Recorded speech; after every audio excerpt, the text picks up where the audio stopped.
Jenna, are you there? There you go. There you go. Oh, there you are. There you are. I see you. Thank you. Oh, wait, what is that cool thing on your wall? What is that? Is that like a mobile thing? Oh, I see. Okay. Who is that? I think it's Ronnie's connection. On a plane this weekend, so I watched a couple of movies. So I was like, Hi, Shauna. Guys, sorry I was late. That's all right. We're still waiting. There we go. All right. Ooh, Lori, I love your cat. Hi, everyone. So social, so social. I love it. All right. Oh, so I'm in council chamber and the clock in here is slow. So according to me, we still have 1 minute, but I guess it is 12:04. So let's go ahead and get started. And then, so Mike, it's been a really long time since we've done a work session. So do we do roll call? Yeah, we'll go ahead and do roll call first to get us going here. Cool. Do it up. All right, we got Councilor Ocholi. Here. I think I saw him. Councilor Thompson. Here. Councilor Manellis. Here. Councilor Petrie. Here. Councilor Paulson. Here. Councilor Moore. Here. And Mayor Fender. Here. I think that's all accounted for. Perfect. I'm having trouble pulling up the agenda, so let me get that up. Mike, you want to take us away and I'll get the agenda up. Sure thing. So we are here today to discuss the workshop session goal setting.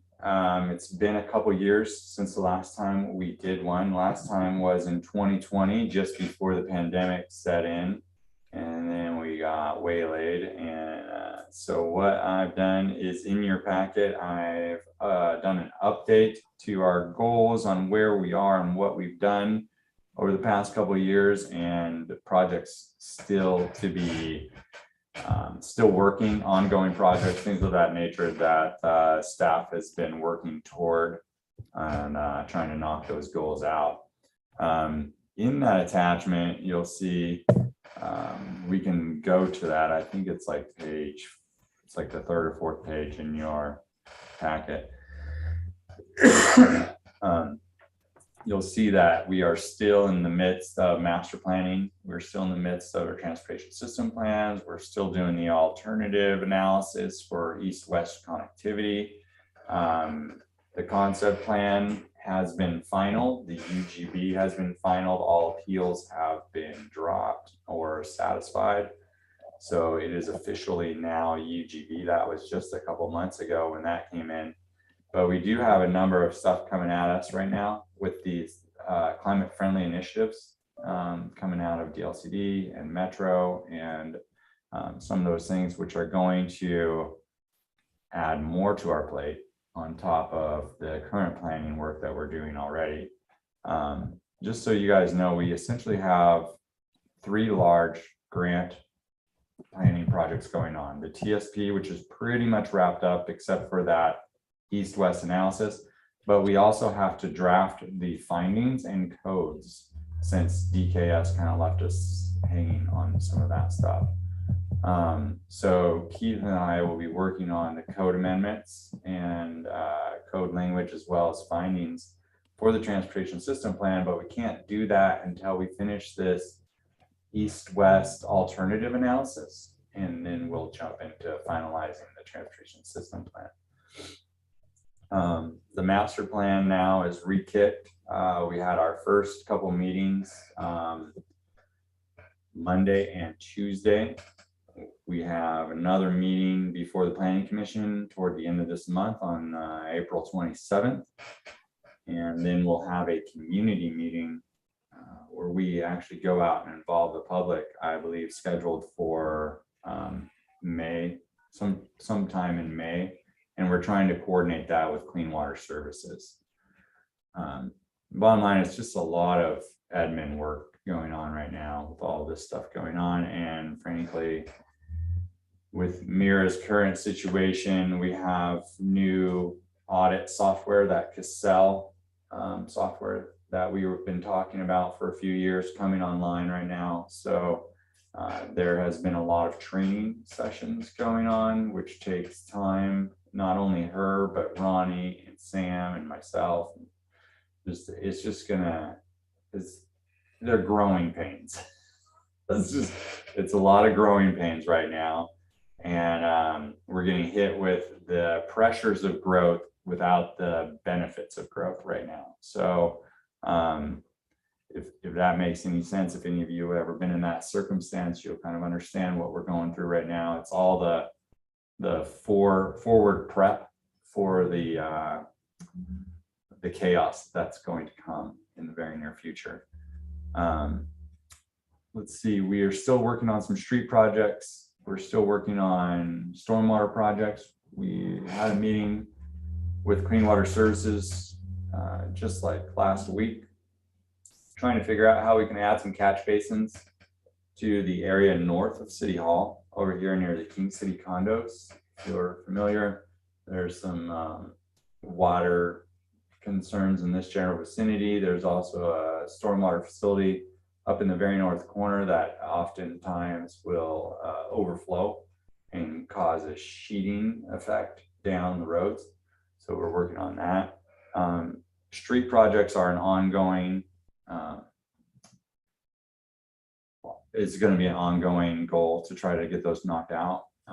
Now that our population is over 5,000, we lost the small cities allotment, but we may qualify for additional funding from ODOT, but we have to go diving into that to figure it out. So we're trying to pursue some of that, but we also have to do some grant stuff that we have to wrap up first off. Some of you may be aware of Measure 110 that passed not too long ago. It was a marijuana bill that was passed. It took the marijuana revenues out of schools and out of public governments like ourselves and gave it to rehab facilities, drug rehab facilities. So that essentially is a loss of about $200,000 in revenue for us moving forward that we were utilizing previously. I can't imagine what it's doing to the school districts, because I'm thinking their share of those dollars was more than ourselves. So, but it's a loss of about 70% of those revenues. So just a heads up on that. Budgets are probably going to be tight unless we find some more ways to generate more revenue. Hey, Mike, can I ask a question about that? Sure. Was that passed in the House, or that wasn't anything we voted on, right? I mean, It was a ballot measure. It was Oh. passed by the state ballot measure. really? Yeah. Somehow I missed that. Yeah, I encourage you to read up on it, because we're just now starting to feel the effects of it, and it's not good. So unfortunately, it puts us in an unfortunate situation. Mike, was the bill introduced to increase the marijuana tax? Then that money would come to cities and schools? You mean, has there been a bill introduced at the House? Something. I heard something about that, but I don't know if it's actually gained any ground, or whether it actually has made it through the House. And I think they were talking about taking it from 10 to 17% or something like that, right? Yeah. That's all I know, Mark, is that they were floating something like that, but I haven't seen it actually hit the ground running or anything else. You're probably aware of the building codes situation, third-party building codes, building code division out of Salem objected to cities using third-party building codes. They cited some constitutional element in the Oregon Constitution about public entities utilizing contract services.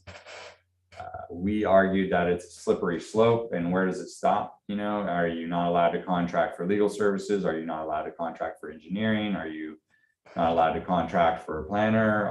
I mean, these are all government services. Like, how is building codes any different than everything else? So we argued against that and lost essentially. Well, we didn't pursue it in court because the building code division reduced the level of honors that kind of coincided with that and allowed those agencies that are using third parties to continue using third parties, with one little hitch is that myself have to take on the roles of like the building official and sit on appeal. So we will need to also formulate a building code board to sit on any sort of appeals and any sort of subjective decisions that builders or contractors object to our inspectors or building code officials rulings, then they come to me, and if they don't like my ruling, then they can appeal it to this new building code board that we'll have to establish. That's all part of that building code thing. On with other things, we have plans this summer to work on the field possibly, and trying to get some dugouts constructed on the baseball field. But with the passports that we have currently, it is sucking away all of our free time. Like any kind of time that we had to work on projects or anything else, it is basically annihilating that. I had to pull the staff together just like a couple of weeks ago and make it a policy that we have at least 2 people up front when the lobby is jam-packed, because if it's just one person up there, it's just so daunting. And with the number of people that we have coming in, stacking the lobby, stacking the council chambers, it's not a very, it doesn't make for a very fun work environment, right? And so we are trying to at least make it so that there's a team element to it. So at least just not one person on an island trying to defend it. It's like you get you and your buddy up there. But in doing that, that takes one additional person away from their time that they had to do work. And like I mentioned already, we're already struggling to keep up with the workloads that we have currently. So part of this that I've thrown in here are just questions for the council on what we want to work for. You've heard already we've got a budget deficit this year of about 100 and, well, I knocked it down. It was 116. I've knocked it down to 87,000 so far. So we have a budget deficit right now of 87,000. We have lost $200,000 in marijuana revenue. We really need an additional staff person, and we really need to think about where we stand regionally for salary and how we can remain competitive on that front. So that gives you a little bit from my perspective, but I also want to talk about more items to spend money on because we have no shortage. We need to think about grabbing some land before it's snagged up and we don't have any options. Tualatin Valley Fire and Rescue is on board with joining with us, but we need to identify about 3 acres of land where we can team up with them and try to identify a site for a future city hall. If anyone's been in City Hall currently, it's great. It's a beautiful building that's been redone and everything else, but it has no room for additional staff. We are maxed out already. If I hire someone new, I'll have to put them at the front desk and then maybe cut them a corner out of Dave's office. That's about the extent of the room that I have currently. So we do need to think about what happens when we do grow and plan for that now before it goes crazy over there. So that's something that I want the council to consider is like, when do we finally pull the trigger and go get a loan to purchase some land? Yes, Councilor Collins. Have you explored the option of going up a level? Adding a This level? building here. We could do that, but this site has lots of constraints, parking constraints. There's no room for a fleet of vehicles. We have no storage. As it is, we're already getting complaints from the condo association to the north of us about our vehicles being parked over there and, you know, our storage unit that we have. So there's just, it's a very limited site. It's very small. It's like the lot here is only 5,000 to 7,500 square feet, I want to say. So that's not very, it's not very conducive to a larger site or to a larger organization. So 3 acre site is quite, you know, Yeah. a big upgrade. Yes. What, will there be other things besides City Hall in your plan? Yeah, so the master plan, the concept plan calls for a civic site over in the urban growth area that includes a new city hall, library, and rec center. Oh, gotcha. And so that's why we would need the additional land to grow for those purposes. And TVF&R needs about 1.5 acres for their site. And do you So- have a plot of land in mind? Have you started talking to owners yet? We've had preliminary conversations with TVF&R and with the property owners out there for just preliminary, just kind of like, this is what we're thinking and just eyeballing sites. Now, what we do know is that TVF&R needs a site that has good access to Roy Rogers and good access to Beat Bend. So ideally where we were identifying that was somewhere along that east-west corridor that's near the town center, right? Because we want our civic piece near the town center, just add that vibrance to the town center and a presence, a vibrant presence. Have you spoken with Al's Garden Center about this? Not Al's. Al's is, I think, a little outside of where our footprint would be, at least the section that they control. And I think they have plans. We did speak with Al's, but I think they have other plans for their site that they want to incorporate. So we did talk with Metropolitan Land Group,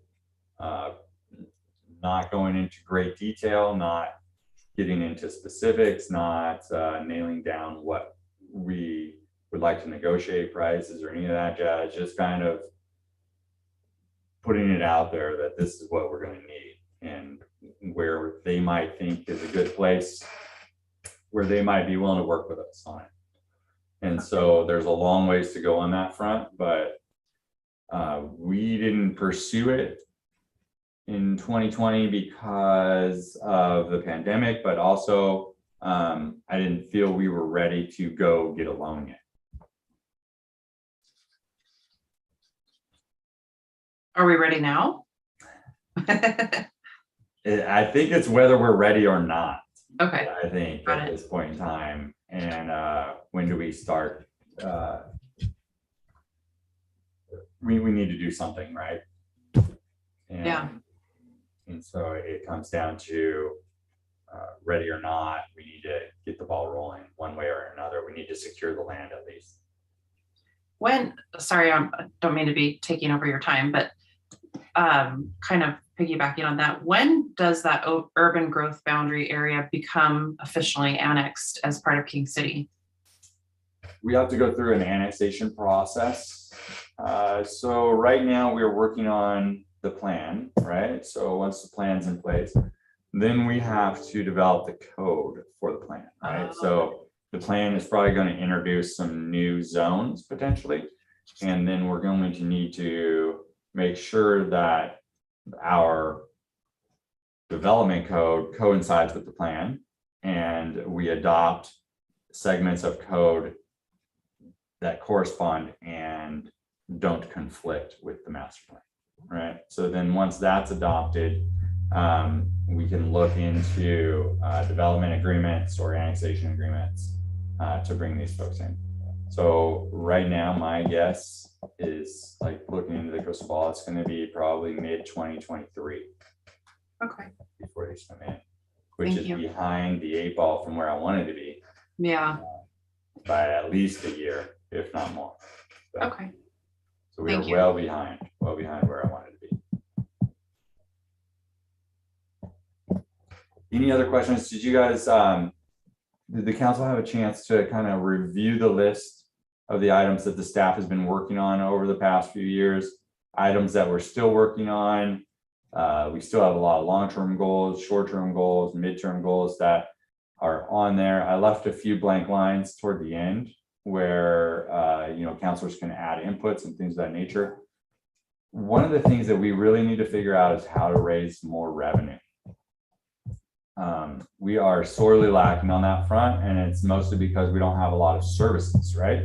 So we don't provide water service, we don't do sewer or stormwater service, but at some point in time, I think it's important, I think it's imperative that we bring those in-house. When they become sustainable, I'm not sure of what that level is. Typically, from my experience, it's right around the 8,000 to 9,000. Or even 10,000 level is when those services start becoming sustainable for a medium-sized city, which we are not close to yet. But with the growth coming, it might trigger some of that. I know Clean Water Services would work with us on trying to bring at least some of that in-house. But of course, with everything that we do, then we are going to have to add staff to manage it. We're going to have to add fees and structure and things of that nature, and that's all capital costs, which we have not set aside yet. So yes, Councilor. And have you explored setting up some alternative energy sources and selling the energy back to PGE? Like wind or solar or both? I haven't. No, I haven't looked into that at all. There- But, There's not enough room out there to make anything viable there. On my professional side, I work in solar and wind, and there's Oh. not room out there for any of that. Okay, thank you. You need hundreds of acres to be able to make anything viable out there. Oh, wow. Okay. That's why there are, large solar installations or wind installations are all on the eastern side of the mountains where there's more available space. Oh, thanks. I always wondered about that. I always wondered why they're not all over the place. Yeah, we actually, we have enough UV radiation in this area where it's viable. It's just not enough space. Okay, thank you. Sorry, everyone. I had an urgent call from work. So, but I'm now back. so, I mean, we do have some options to raise some revenues. Most of those include annexation opportunities, but it takes a coordinated group effort to do that,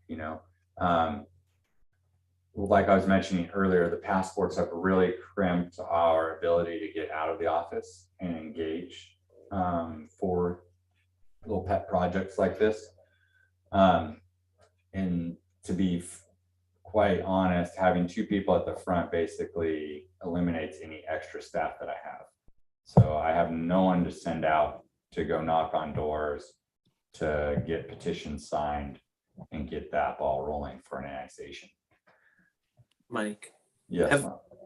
has there been a deep dive look into how much we're making on passports? I mean, is it viable? Yeah, so on average, we do about, our numbers are up. So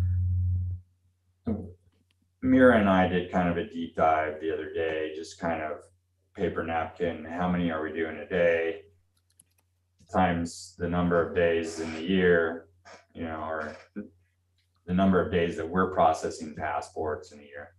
And I think what it came out to was about $120,000 to $150,000 a year in revenue. It's not a lot. It's not Gross. Nah, Yeah, it's like $35 a passport, right? that week. That the city collects, right? And then we're doing anywhere from I'd say on average day, we're doing about 40 to 50 passports, right? And we only process 4 days a week.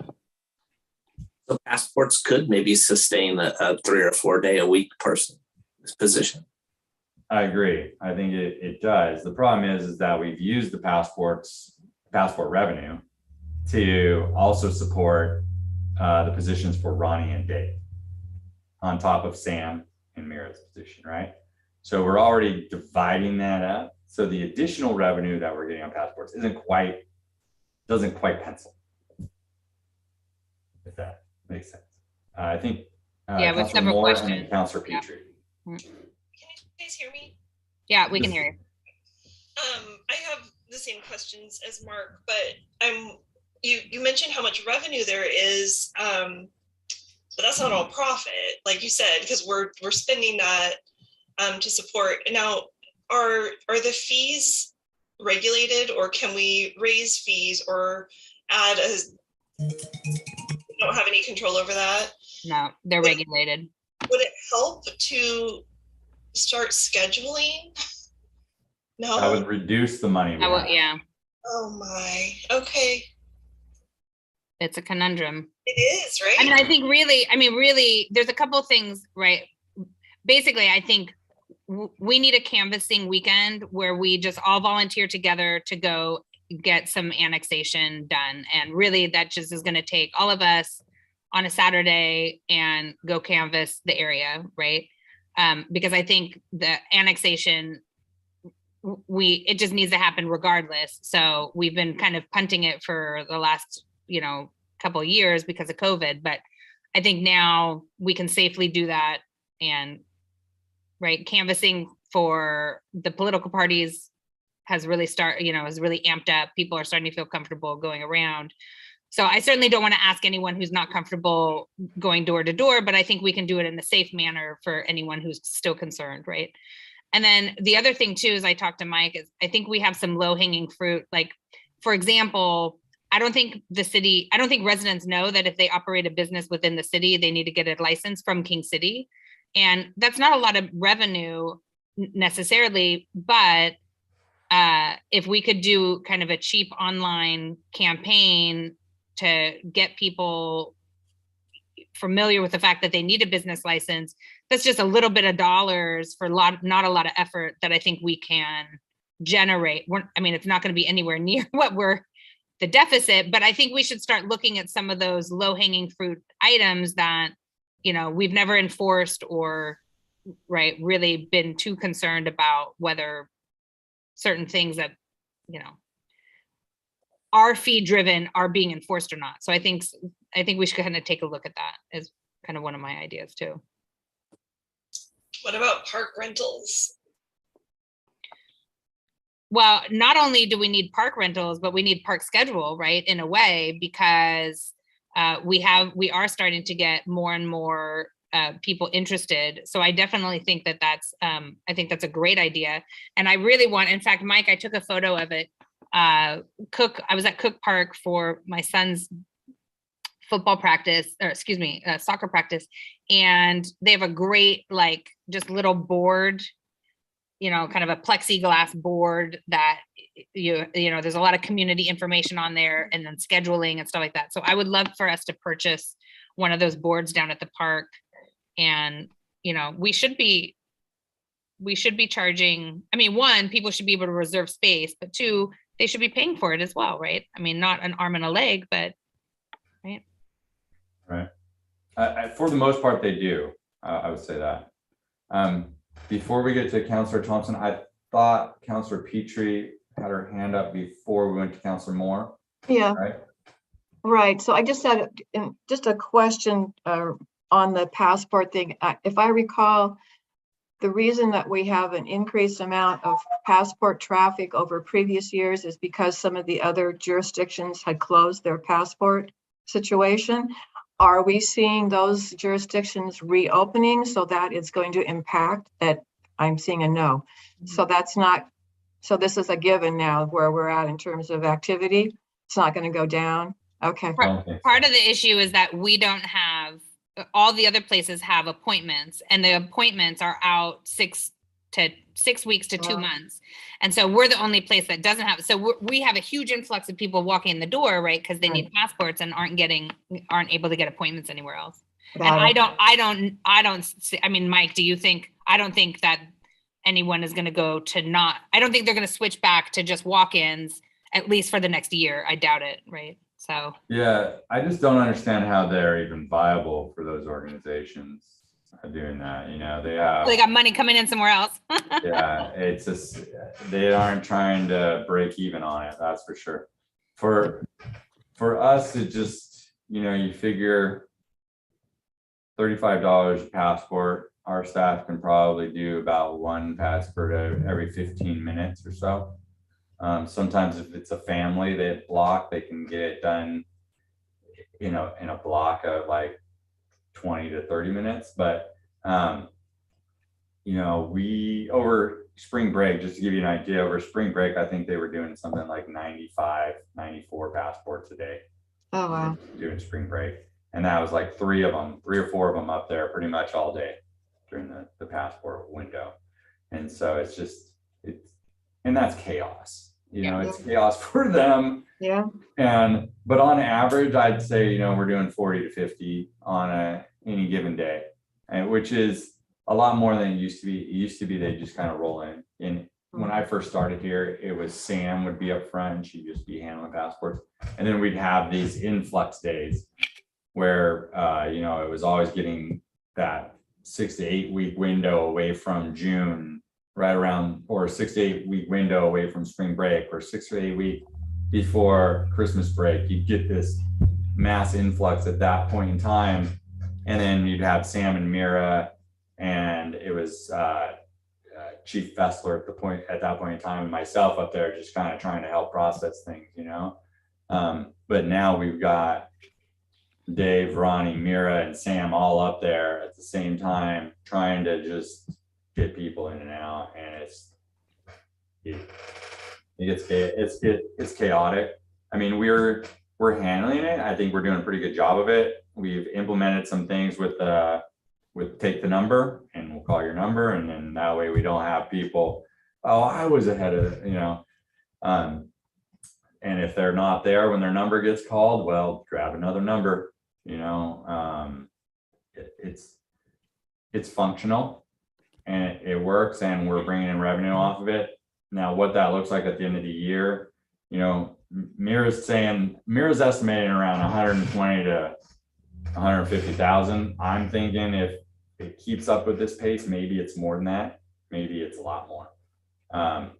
But we're going to have to see how that plays out toward the end of the year. When I mean, I think we need to, and sorry to jump in because others have their hands up. I think, Mike, we could get a real sense of what's left for annexing and how, like, for example, bringing in that corner with Chalice, right? What do we need to do to get that to come in and start getting those revenue streams? So, because that canvassing is a little different, right? I mean, we need to go canvassing some of the neighborhoods, but then, you know, let's figure out a strategy. Maybe that's you and me. We just need a property owner. That property owner that owns Chalice, they're non-responsive, even to Chalice. Chalice is interested in annexing in King City. But the property owner is. Okay. We'll have to figure out how to unjam that log. Yeah. Yeah, same with the apartment complex and the 2 mobile home places south of Fisher Road there. Those 3 or those 2 agencies. I guess it's one agency, CalAm, that owns the 2 mobile home parks and the apartment. Can you or Ronnie get me their contact details, and let me see if I can try to set up a line of communication, set up a meeting. So I can get you their property manager. Okay, let's do that. Let's start with that. Yeah, at least send me that, and then I'll start working on that one. All right, Councilor Thompson, I think you had a question. Sorry, Shauna. That's okay.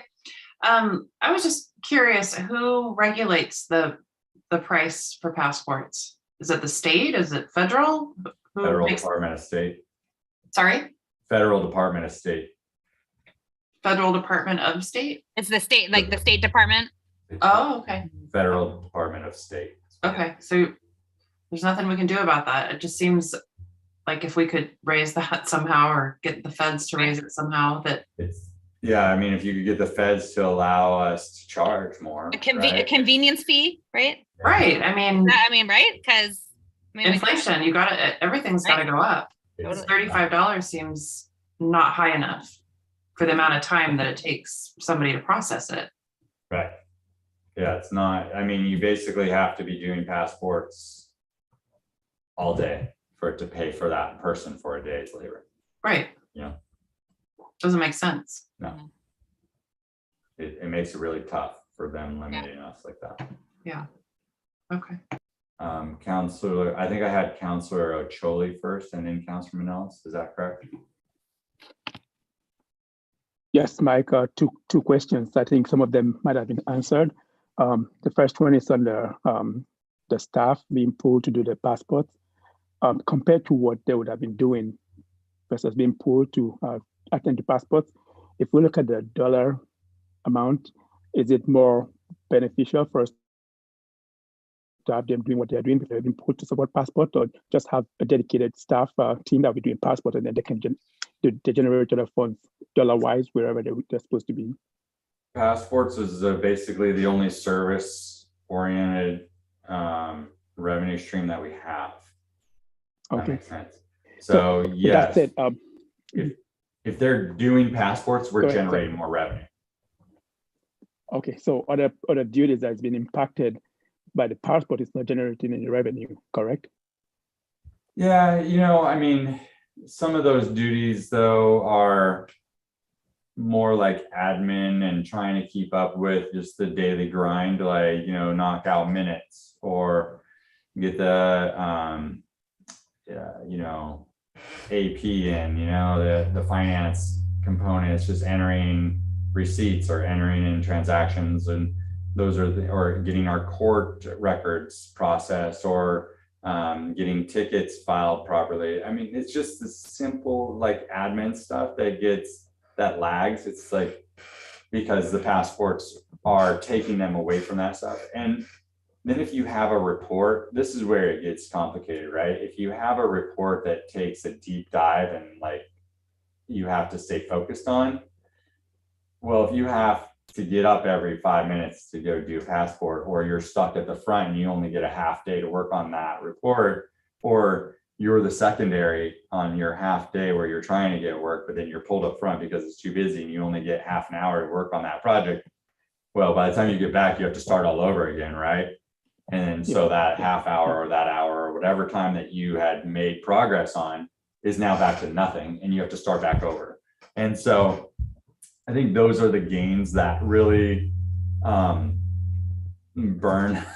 the frustration of our staff on a number of those fronts, because I mean, I know how it is. Like for me, if I'm working on a report like that, I'll just come in at night, where I know I'm not going to get distracted and I'm just going to work, or I'm going to come in early in the morning where I'm not going to have somebody that distracts me. But for our 8 to 5 staff that are on that 8 to 5, it's almost like their whole day is wasted doing passports. Mm-hmm. But what's crazy is I've already reduced the hours of passports. So when I first started here, it was from 9 a.m. to 4:30 p.m.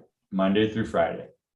So I've already took those hours and reduced them now. So now it's like 9 to noon and 1 to 3. And then we took Wednesday off completely. So now it's only Monday, Tuesday, Thursday, Friday.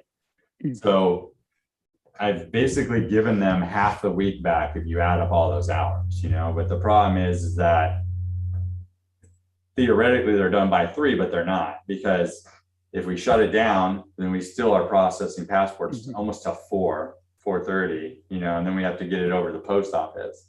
And so it doesn't really give them that time back. It's pretty much lost. So really, I mean, they have Wednesday.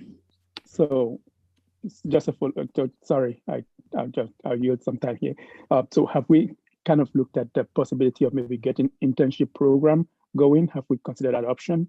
Maybe we can get internship program that maybe we can get students or people come run through the cycle and help out with maybe some of the ones that will be like cookie cutters and not taking that much time to hold their hands to train, to show them what to do. It should be. Yeah. It should be that simple. Unfortunately, the federal government on this only allows full-time permanent employee or permanent employee. So interns are not allowed to process passports. And What about the other ridiculous. administrative stuff? It What about the seems- other admin stuff though? Go ahead. What was that? What again? about the admin duties that we talked about? Can we get interns to do that, those ones, or are they also federally regulated get as it. to who is to talk to? You can get an intern to do minutes. You can get an intern to do maybe some of the finance entry, but you know, the problem is that then you have to have someone looking over their shoulders the whole time, right? So the problem with interns is that it's really administrative intent. It's intensive on us because we have to do all the training with them. And but we have done that in the past, though. We have had interns here a few times since I've started here. Was it beneficial then or no? No, So we dropped it because of that. Okay. Then it's more my time. second- All right. Thanks for those answers. The second question is, we know we dropped the gas tax because of the pandemic and everything else. At what point do we all feel comfortable to revisit that again? I'm up for it. Yeah, I think we need to do it. All right, so we'll move over to Councilor Manellis. I think Thank you. We need to look at tax. What if we go for passports, like do an online appointment system? They go online, there's only a certain amount of appointments each day and they can sign up for that. That would help. We can kind of fix more of a workflow for the staff. You're just reducing your revenue you can make. And it doesn't, I mean, in all honesty, it's more hurtful for us than anything else. Then if we're not making a profit off of the passports that we're processing, there's no point in doing the passports, I Right. think is really, so I think part of the issue is, and Mike, I don't know, maybe that is a good threshold to review is at what point, how many passports a day do we have to process to be profitable to do passports, right? And because I think if we're not hitting, candidly, if we're not hitting that profit margin consistently, then it doesn't seem, you know, if we're losing money on doing passports, I don't think it seems like, right, it's a good endeavor, but the way, you know, certainly on Fridays when we hit 95 a day, we're hitting that threshold. Yeah. But and I think at some point talking about getting the gas tax, I wouldn't, candidly, I don't want to put the gas tax on this year. I don't think it's smart. There's a lot of stuff on the budget and people are really reeling from some of the stuff that's coming out. But I think maybe next year, maybe in May should be a target date to kind of look at that. So maybe towards the end of this year, we can start talking about the gas tax again, Mike. I don't think November is a good, Because of the election. because the election, I don't think it's a good one, but I think maybe in May, next, you know, the primaries next year might be a good one. And I had one other, could we look at, like, have our court pull and get, you know, offer our court services, I guess, maybe to other cities to collect those fees, like, you know, speak or, you know, just very minor. I don't know if that's something that can be done. So Mark, you're speaking my language here. So just to give you kind of an update. So Lacey Beatty, who's the mayor of Beaverton, and I are working on a plan to develop kind of a Washington County East court system, because the backlog of the court and the immense pressure on our jail is, I mean, it's just, it is a real crisis. I mean, there's no way around it. It's just a crisis. And so we're kind of working on that. it's very technical without getting into a whole bunch of legalese stuff, right? It's very technical what municipal courts can do, what each jurisdiction can do, and what the circuit court does. So we're kind of watching and looking at that, but I think that's a good idea. And part of the other issue too is, I mean, it's not popular, but I guess Mike, along the lines of what Mark is saying is, you know, what's our debt collection process? Are we collecting on debts right now owed to the city? I know we did a moratorium for a long time, but it's probably time to start looking at unrolling or rolling back a collection process for municipal citations, right? I'll put my hand down. Councilor Paulson, I think your hand was next. Yeah, I just, on annexation, do we have a good idea of what kind of additional revenue that will mean for the city if we were able to, say, by neighborhood, bring in those south of Fisher neighborhoods? I had it pulled out here. It's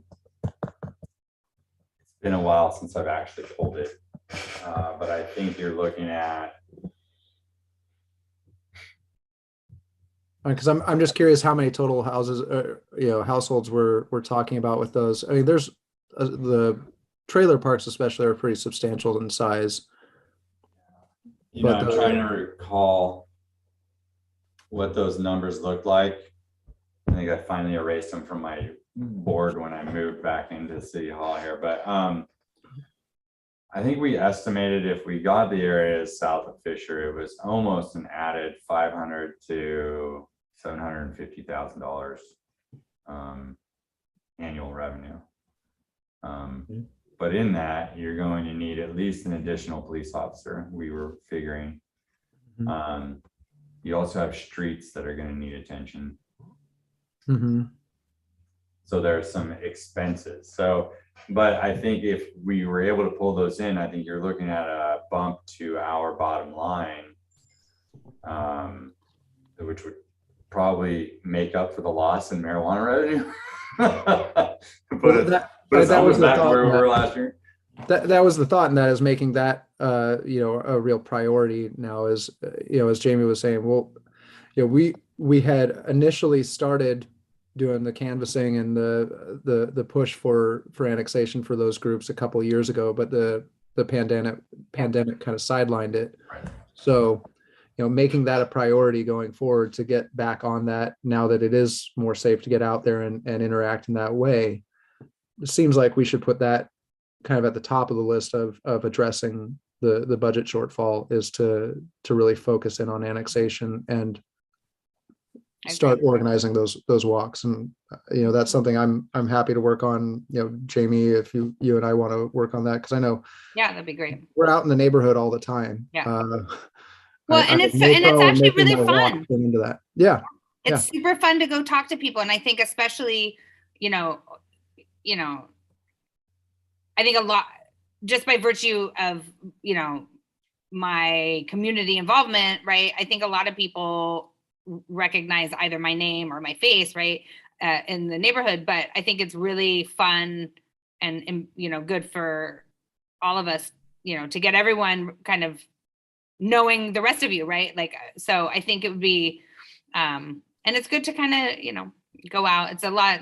So I think what I think would be good is, the way I kind of see it is we all could meet at the park or all meet here, do a little training session about, right, what we're going to say, what we focus on. And then, and there's some rules about canvassing that we need to go over. And then we just head over to the neighborhoods and we all just knock on doors, right? And I think it's a Saturday. So maybe Mike, if Ronnie could send out kind of a doodle on some of the weekends, to get a schedule going of, a few canvassing days, right, over the next couple of months on the weekends. I think that would be really great. Yeah, and with that, I mean, we also, I guess, I'd like to know what the threshold is that we have to meet as far as signatures, as far as percentage of each neighborhood, or it's high. 60%? 51. Oh, Oh, 51. 51%. Oh, okay, cool. You have to have 51% of the registered voters and 51% of the property owners. And how do they determine, I mean, what kind of an area are you talking about there? Are you talking about like a specific neighborhood, specific street? What is? You can do it one by one if you want. You know, the idea is, I think the best possible thing here is to break it up by street possibly. Okay. Because if we get a couple folks on the street that are gung ho about it, usually neighbors talk to neighbors, and you can get a segment and then just pull in that segment, right? And then that's a chunk. Okay, and so we can determine what those chunks are ourselves. So we Yeah, can do I want to get the whole thing, right? yeah. And so when we first started, we tried to get the whole thing and we were really dang close, really close. But in order to do it, we had to get that Cal-Am group to sign on. Mhm. And we could not get them to respond to anything at all. And they are over 51% of the total land owner of that area, right? So getting them to sign on, they own 51% of the total land. So if they sign on, boom, we're done with that portion. Then all we have to do is get 51% of the registered voters. And we were darn near there. All we needed was them to sign on and we would have been able to annex that whole area of South Fisher. But we could never get a hold of them. Could never get them interested to sign anything. So I think the way that we strategize now is we go in by neighborhood. Mhm.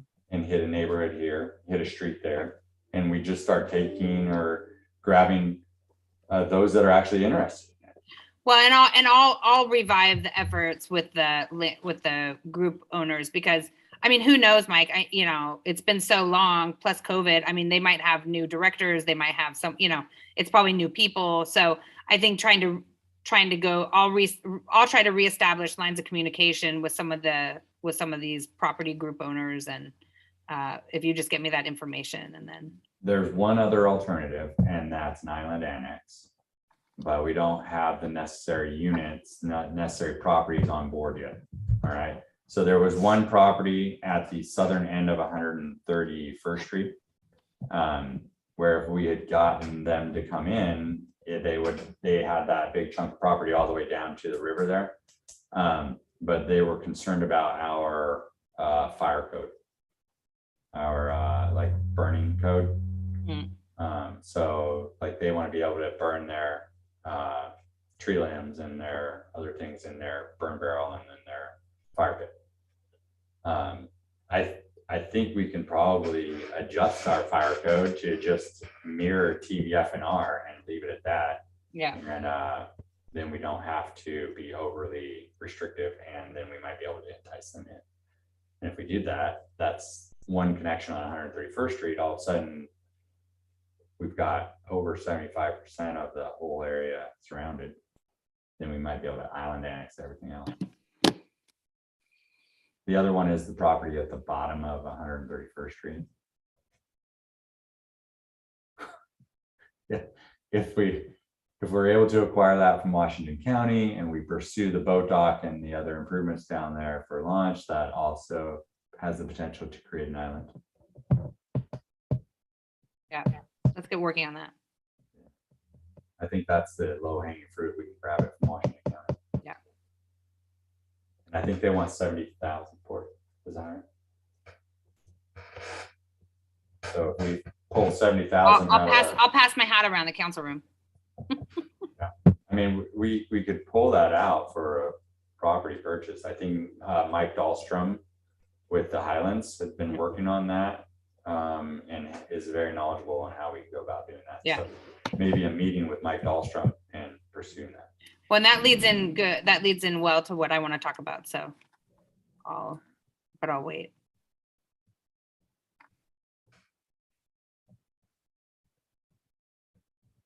Are there any other questions about annexing or passports? I think you answered my question, Mike, when you were talking about, I was wondering about property ownership in the mobile home area. Is that the property owner that you were talking about? Cal-Am, yeah. That big property owner out of California. They're out of LA or something like that. We've been able to. Because in mobile homes, they own the land, and you either have your own home and then you rent the spot, but you own your mobile home, or sometimes you can rent directly, you know, they have a home available, you just rent it, but the mobile home park leasing is very interesting and a little different than what we're all used to. So if we can get them to sign on, work on 131st, door to door communicating with voters. If we get 131st, yeah, just simple stuff. Simple, it's very simple. I mean, if we get a couple properties along 131st Street, then we can island that whole thing. Yeah. Because we already have River's Edge all the way down to the water on the east side. Yeah. And we have Fisher Road all the way down. But if we just got a few properties from like Bedford South on board there to create that island, then we could just say, you know, you're an island. That's the other thing, we should island Castle Oaks. I was wondering about that too. If you're gonna go after Cal-Am, they own Royal Villa too, so you might as well just get Royal Villa at once. Oh, good, perfect. Yeah. Is Royal Villa the apartment complex? No, Royal Villa across the highway, the mobile home park. Oh, okay. Yeah, that's a good call. Yeah, And absolutely. isn't there an apartment complex over there too? That's yeah, that's something else, but we start getting too big, I'm gonna drain your budget, because the thing with the apartment complex across on Fisher, Rearwood Heights, you know, when I started here, that was the #2 call load for Washington County Sheriff's Office for the entire county. So and along with King Village, it's an officer all by himself. So it's just, you know, buyer beware, right? Right. You know, kind of thing. So, but if we're gonna do it, we might as well just keep going. But Ernie, does King City, does KCPD, right? Don't you guys end up going on a lot of those calls? Doesn't it get routed to you anyway if it's? If it's a priority 1 or 2, we get Right. added. We get added to it. And so, you know, because there's other things here too. You know, it's like if we get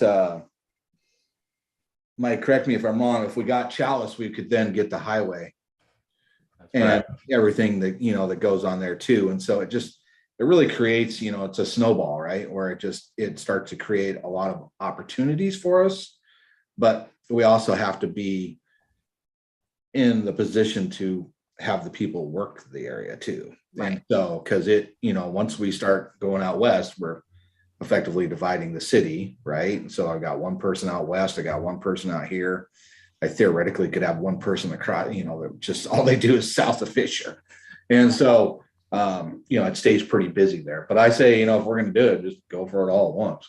Yeah. I agree. If I had my choice, I would do it all at once. But if we can get Cal-Am on board, then yeah, I think we grab all Cal-Am properties at the same time, Right. if possible. If I can, you know, one of the other things we may look at too, and I don't know if this can be played or whatever, but is, you know, the Washington County's public safety levy is popping 15 cents per thousand up to 80, what do we 84 cents? Yeah. From 68 to maybe 83 cents per thousand and stuff. So I mean, obviously there's, you know, their taxes are going up. Well, they just did a public right. I ran their online public safety levy, you know, not too long ago. So, you know, that's the other issue. So that's why you got to be, you know, sometimes when you choose those numbers, right? Sometimes you got to go a little higher than you feel comfortable with, right? So.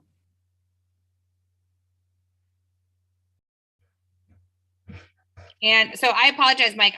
I cannot for the life of me, I do not have an agenda up in front of me. No problem. Basically, I'm just going through the notes that we had Okay. for goals and things of that nature, because that's all that was really on the Yeah. agenda, was working on these goals and identifying what other ones we wanted to work on. All right. I mean, we've had this discussion. I agree with where the council's at. I think we need to go and pursue this annexation thing as best we can. And we're gonna need your help though. So let's I think getting a doodle poll, let's get some dates on the calendar, and then we can kind of go from there.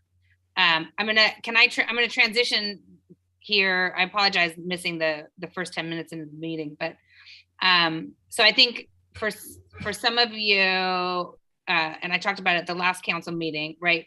So we know that the city staff is kind of tapped out as far as workload and doing a lot of the stuff they need to do.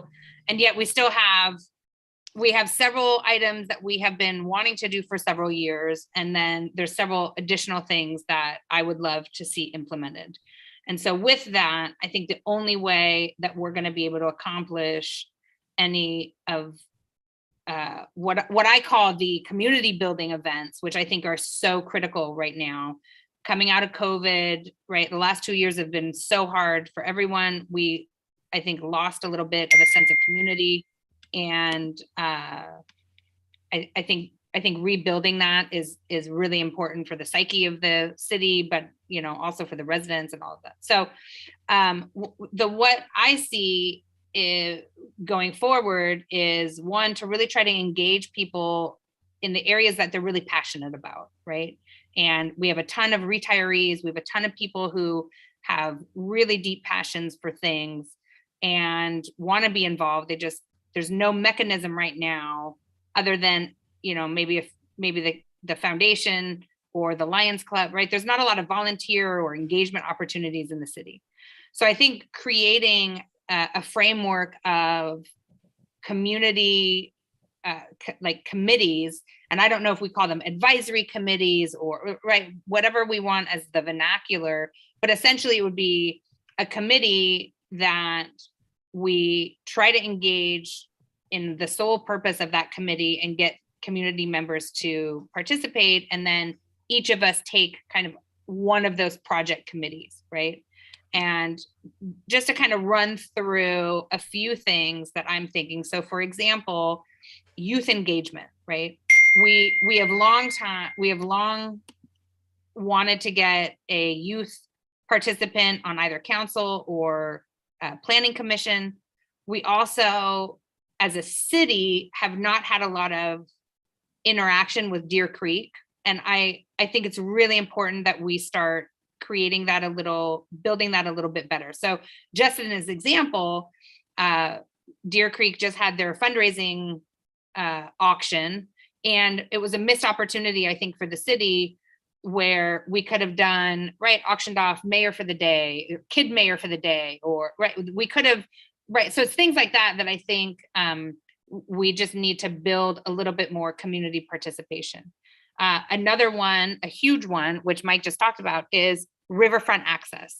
So Mike Dahlstrom is in the Highlands. He is so knowledgeable about getting river access, but also the funding sources, right? Like he's so knowledgeable about all these different funding sources that are available, and no one at the city has the time to even look at it, right? And then I was approached by a resident who's really interested in creating a life vest and paddleboard rental down at the waterfront. So like putting all of those things all together and building, how do we merge all those things together and all not work on it separately, right? And then yes, my community garden, Kate is there. So a community garden is another project that we've been talking about for a long time. Heather, Mike, what's her last name? Heather Wakeham. Heather Wakeham is super experienced in grant funding for community gardens, right? And is really interested in helping create that. I think also, we could have Deer Creek work on the community. I mean, there's so many endless possibilities. Another one is sustainability and I call it sustainability and municipal social responsibility, right? Meaning right, I think Redwell and other programs like that fit nicely in this. What can we do to create citywide events to further kind of the sustainability of the city of residents, right? Looking at planning community cleanups, right? Planting native plants in our wetlands. And then a couple other ones that I've put on here. So public safety. So the foundation historically did all of the police appreciation events in King City. So we did National Night Out. We did Police Appreciation Week, and then there's a few other things. I think candidly, because I'm no longer the head of the foundation, I'm not sure what their agendas are, right? I don't know if they want to continue that, but I think as a city or as a community, right, there's a lot of people who are interested in creating a neighborhood watch program. There's some programs that Ernie and I have talked about that we've long wanted to get out, some campaigns like, check your, what was it, Ernie, lock, 9 o'clock lock or whatever, where you turn on your porch lights and check your car locks and check your lock on the front door, right? There's a few like campaigns about public safety that, right, are easy to do on social media, easy to kind of create, but we just haven't done it, right? Because it just takes manpower. And then lastly, the other, apologies. And then the last two that I have, we've long discussed about business engagement, right? I know that Kate and Mayor Gibson were working on kind of starting to talk about a framework for not a chamber, because we're not big enough, but I think you guys called it what'd you call it, Kate? It's been called a lot of things. Yeah. However, with Hillsborough Chamber changing their name and focus to the Washington County Chamber, might be some opportunities there for collaboration. Yeah. And, in a few years, they're going to need a satellite office this way. Yeah, So, absolutely. So I think a committee a committee really interested in, business development, support of our current businesses, right? A business attraction, ways to liaise, I think we have there's a lot of ways that we can support the businesses that are here, but we just need manpower to do it. I mean, that really, this all comes down to getting volunteers and doing that. And then the last one is kind of civic engagement. And Mayor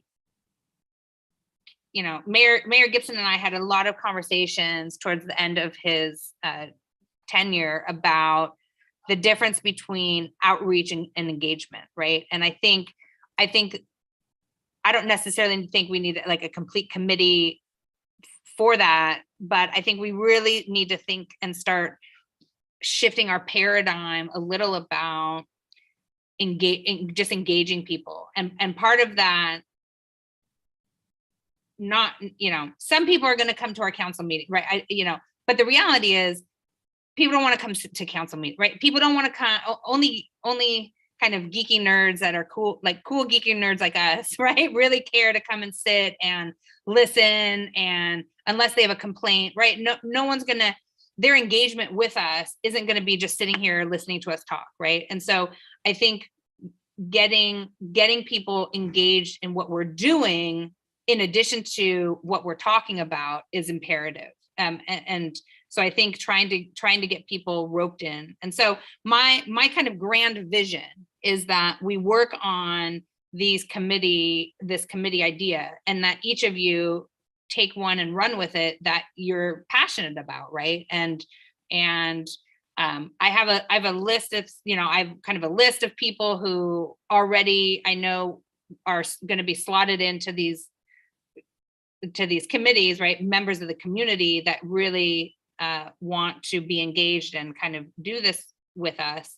And I think we kind of task them to kind of get other like-minded people to get engaged and right, so that's kind of my idea. I just think I love all of this community engagement and outreach. It's just my time is so limited, right? So that's kind of my idea. So,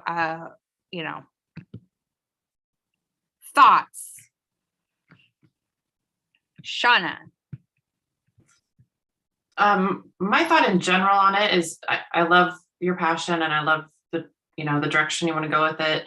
My thought in general, the way to get, community, the sense of community that I think that you're striving for, is community events like the 4th of July event, maybe some music in the park events, picnic in the park events, food truck event, Absolutely. events like that really bring community together. When you're talking about focusing on volunteerism, there's only a very small segment of the population that is going to engage with us on that. And those are probably going to be people that are retired, which is great. But I just want us to be careful about us as a council focusing a lot of time and energy on trying to encourage volunteerism. Because like I said, those people are probably already volunteering somewhere. And great, maybe we can find a handful of people that'll volunteer in King City. But I think if we really want to get a sense of community, it should involve the whole community as a whole, not just a very small handful of community members to volunteer. Just my 2 cents. No, and I absolutely agree. And I think, one thing I was thinking, I called Mike this morning because I want to do this summer, I want to do create a crown event because I was inspired by watching the World Championships of wedding cake decoration. Anyway, and I thought, oh, wouldn't it be fun if we did like a crown cake, something, or some type of food event. And then I thought, well, that would be difficult. So maybe we just open it up to kids and adults where we have people build crowns and they can be edible, they can be drawings, they can be, whatever interpretation of a crown. And then we can, I don't know, do that. Anyway, I 100% agree that, and I think it's really important that all of our community events, like you said, right, is that they're for the entire community. And that's kind of the impetus of why I created the foundation, was because I saw all these fun events at the KCCA and I was like, oh my God, it's amazing. I want to go to bingo. I want to go to Sadie Hawkins dance. I want to do other things. And then it was always a little unclear, like, could I go or do I have to be a member? It was just, so that is really what led to me creating the foundation. Because it was like, I want to walk to community events that are available to my kids that are fun. And what I can say about the 4th of July festival, the 4th of July parade and festival in some form will be on again this year. It is very difficult because the foundation is myself, Micah's wife, Annie, and Viva Gaylor, and it's just us 3. And so creating, there's the 4th of July event. There's an event for Halloween. We try to do an event in the summer, like a reading in the park or, some other event in the park. And that's all great. And I think we can manage those 3. But I think there's a lot of other events that we could be doing that we just need buy-in from other people to help organize them. Right. So. Yeah, I agree. And maybe as a council, we can focus on adding more events to our, starting new annual events, starting music in the park, starting a dine out night where there's several different options of food trucks. I mean, there's tons of different things we could do that don't involve like a ton of planning. Like I think the 4th of July thing is probably a lot to take on, for one person or 2 people, but it is maybe as a council, we can focus on that. Just creating more events. I like it. But I do have one question in general. Sure. because I've never been in a work session, and I'm just kind of looking at, Mike's notes that he's provided. And my question is the focus of the work session supposed to be to kind of like help the city make decisions on things? For example, in particular, his question, should we hire additional staff? Is that something that you need guidance from us on? Because that seems like we spent a lot of time talking about passports, and it seems to me like we should hire another staff member to just be dedicated 100% to passports. Are you needing us to like give you a thumbs up on that? Or, because I don't want to just, talk about it and then not make a decision. Right now, what we have is a situation where it's not in the budget, right? So I'm bringing it to you for discussion. It's something that I feel that we need to do. I think that we need that additional person to help out Mira with accounts payable, AP and entries and those sort of things, and get her off the counter a little bit more as she takes on this added responsibility to sell, and also give a little bit of reprieve for Ronnie and Sam for court documents and records and things of that nature, and Ronnie trying to catch up on minutes and other community outreach elements. I think that it's, unfortunately, we don't have it in the budget, and with the loss of the marijuana revenue and all these other things, it just really, it puts us in a deficit going into next year. And like I mentioned earlier, with the added position, we're looking at a deficit of roughly right now $80,000 to $90,000, and that's just adding the one extra person. And I think, Mike, also, I just want to interject too, is along this line, we also, there's some other discussions. So I guess, Shauna, part of this is like a brainstorming session. What we really need is an executive session so that we can talk candidly about employment, like terms and contracts and money and salaries and things like that. And that's not appropriate in this work session. So what I really want to see is, I want our audit back. Mike, do we have any? So we need our audit back so that we can have a informed discussion about our budget. And then we really need to sit down and talk about some salary issues that are here. And then we also need to talk about hiring another person. So I think this session is more like brainstorming and figuring out, getting it on our radar, right? Making sure that everyone understands that, like financially, we have a real, right? We have an issue with workflow and productivity and right, all that. But then to get to the nitty gritty and look at the numbers and talk about that, I think we really need an executive session. So I think my hope is we're going to get our audit back when, Mike? Do I need to make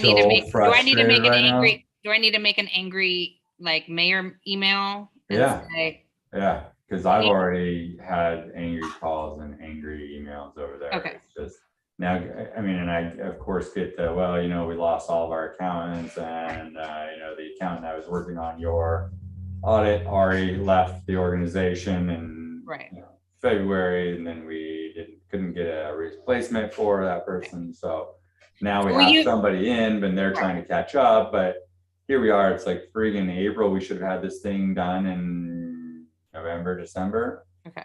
It should have been done in November and a presentation given to the council in December. Right. So will you send me who I need to contact, and I will CC Roy on it, and then Roy is the person. Oh, is Roy the person? Yeah, just contact Roy. He'll get it.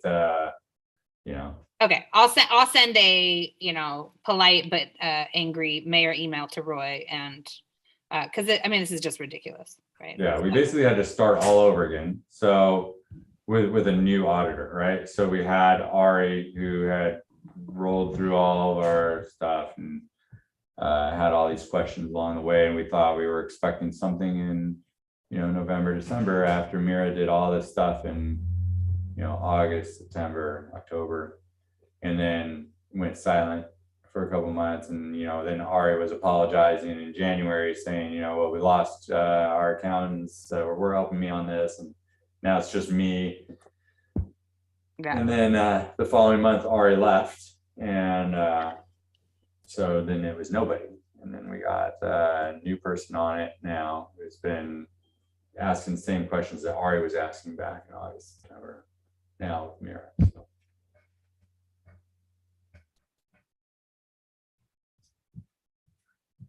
Okay.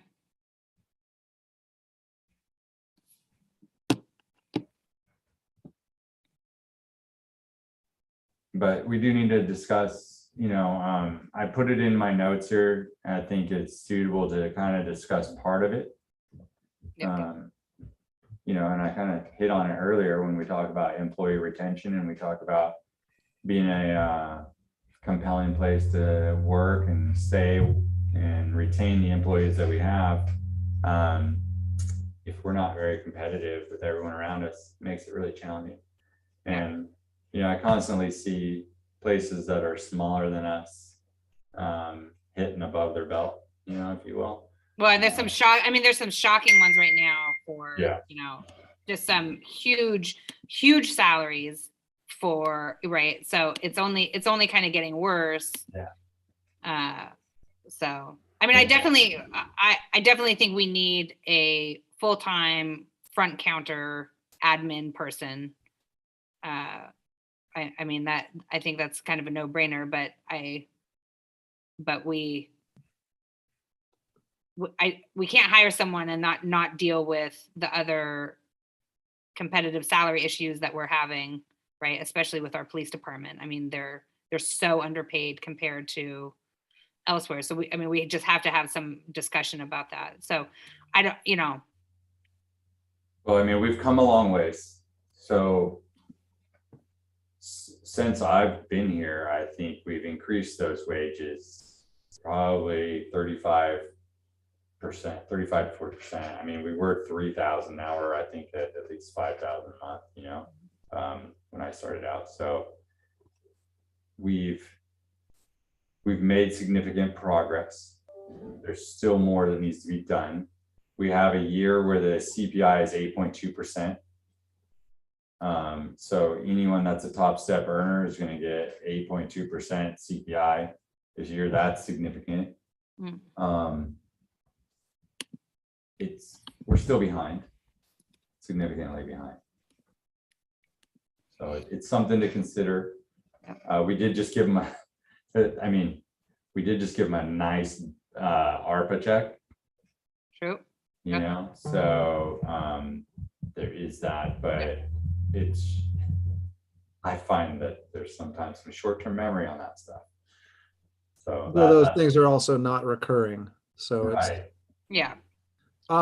Just real quick, from the research that you've done on comparable cities that you mentioned, they are able to pay higher wages than or salaries than we are. Is there any way to identify what sources of funding that they or revenues that they are employing that are allowing them to do that? So I'm just kind of like St. Helens, Chief, what was St. Helens just put out an advertisement for an officer position with a huge signing bonus, and what was the salary? So so they're hiring several officers actually. And so they are at, they're $1,700 more a month than we are to start out. So that's $19,600, I think it is a year more. $25,000 housing bonus if you move into their school district. If you don't move in the school district, there's $13,000, I think. Come on over and play with us. And then their vacation stuff was obnoxious. You take somebody with all my years, they were giving you 20 hours of vacation a month compared to, I don't know, I think I get 12. And then you look at, you also brought over like 120 hours of vacation. It's really enticing stuff, and it's gonna hurt because, there's a point in your career where you've got to look at the money because you've got to get your numbers up. And, I'm not going to ever blame anybody that wants to go and be able to make a substantial amount of money. And you talk about comparables, and that's the thing that kind of hurts us, is that if you take a city of a like size, there is no other city of like size in a metro area like us. And so the comparables to me kind of get tossed out the door. And I think it's kind of a bad thing to look at. You have to look at what are we making. I don't expect them to make what Tigard's making or what St. Helens is making, but we've got to close that gap. That gap is stretched out so far again. I think at one time we got within $500 a month of Tigard, and now it's $1,600. So it's, it's stretched back out again. And then, I hate talking about me, but my wage is crazy low compared to others. And so it's an obnoxious number. So, and with Mike too, I mean, we laugh about it because it's so bad. And so, so it's one of those, it's like, man, if we could just sneak these up a little bit. And like I said, it's something that we need to talk about later. And right. Well, and I think one of the things that's important is if you look at our new officer, John, right? He took a $2 an hour pay cut as a security guard at Portland State, $2 an hour to come work for us. But yeah. Or in Clackamas, right? So, yeah. And at some point, right, the shininess of working here at that salary is going to wear. And for me, I think the turnover that we've experienced in the police department over the last couple of years, I mean, there's lots of different reasons, and right, but money certainly is a component of that. And I think in the long term, it costs us more to have to, right, train new officers, get them on, right? It's just. And if you have any talent level at all, and you are an adequate officer has good common sense, trust me, because they do it to me, and they still do it to me. There's an unnamed agency that tried to pull me into their agency at a lower rank, but substantially more money. Right. And stuff. And believe me, these other officers, when they see and they like somebody and stuff like that. No, Tigard's trying to get our officers all the time. They're in their ear. Exactly. And so, I mean, I can only say please for so long, right? But anyway, it's kind of beaten.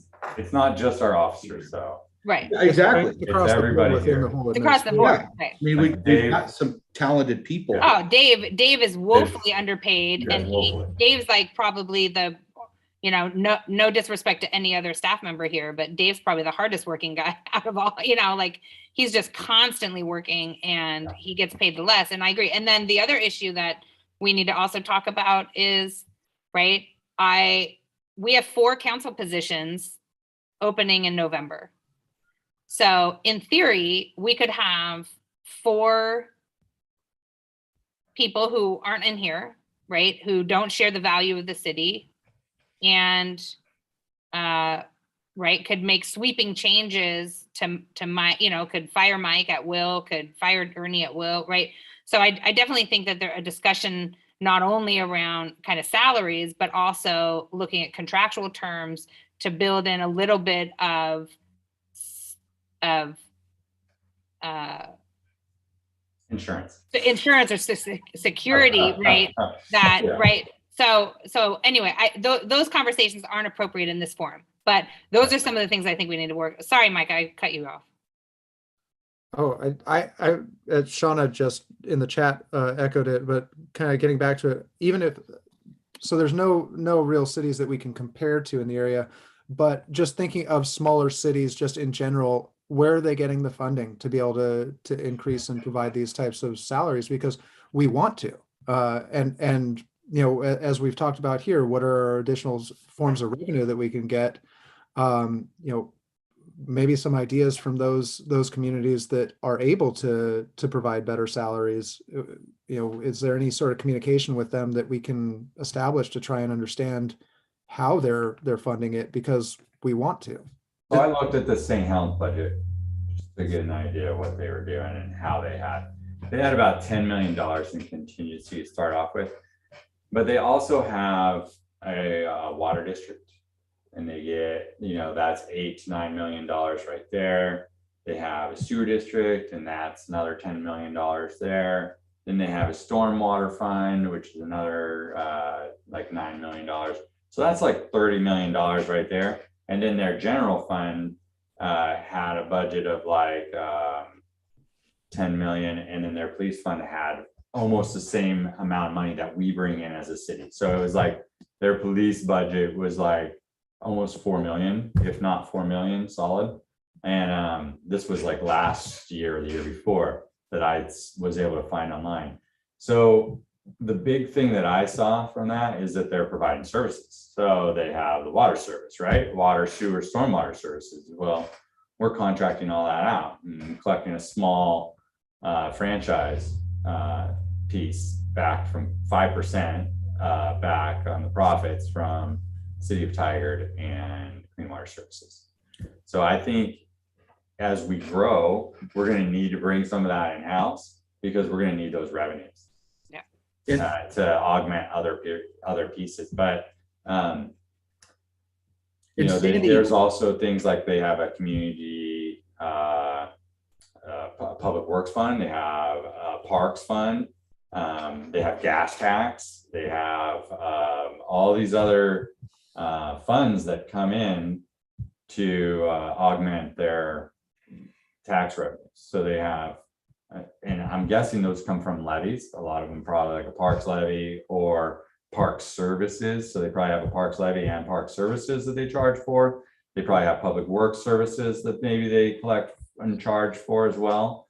Those are things we don't have. Things that we don't have the capabilities of doing because of how King City formed, and also in the manner in which the building that we're in right now, the limitations that we have from a vehicular fleet, from a staffing standpoint, from even the infrastructure that we control or have access to, we are limited in multiple ways on that. And I know that Sandy, Micah, to go a little further, Sandy, Oregon did raise like, I think it had to do with their meters. I don't know if they switched out to those electric meters or anything, but anyway, I think they upped their charge $9 more a month, and it raised something like $1 million. And so it was something that, you know, it was a significant pop, you know, upward, but, you know, there's kind of things, it's this, like Mike's saying, it's all the services that we have absolutely zero. Are there any federal dollars that we can tap into that we're not getting? You know, yes. I mean, I think you can look at, you know, with the president, with what he said, you know, in his State of the Union deal, where they're kind of bringing the COPS grants back. I mean, we could look at that, but then we look at what happens after the 3 years and those grants disappear. Then all of a sudden there's the 300,000 or $500,000, whatever it's going to be, that we have to pick up, or we're laying people off. And so, yes, it's possible. It's stuff that we want to look into. You know, yeah, we can get it, and I'll become an expert in it really fast. But it's something that, you know, that's possible. But we have to have the idea that, you know, is now the time. And now, you know, in a few years when we start bringing in money, we're able to suck that up, or is it a year down the road? What is it? You know, it's kind of one of those deals, because I can tell you, one of the things we don't want to do is, you know, we start annexing and all of a sudden the sheriff has to respond to stuff because we're not here or we're not working. You know, that's going to create some issues. And then, you know, like I said, and we've gone over that before, it's $1,000 a day for me to have, you know, to contract with the sheriff's office on days where we know we don't have coverage. And so it gets expensive real fast. Yeah. I would like us eventually to stop contracting with Washington County in that sense, you know. Yeah, because we do. We do a lot of services, you know, with record service through them and stuff, which is not a huge amount of money, but it's an amount of money.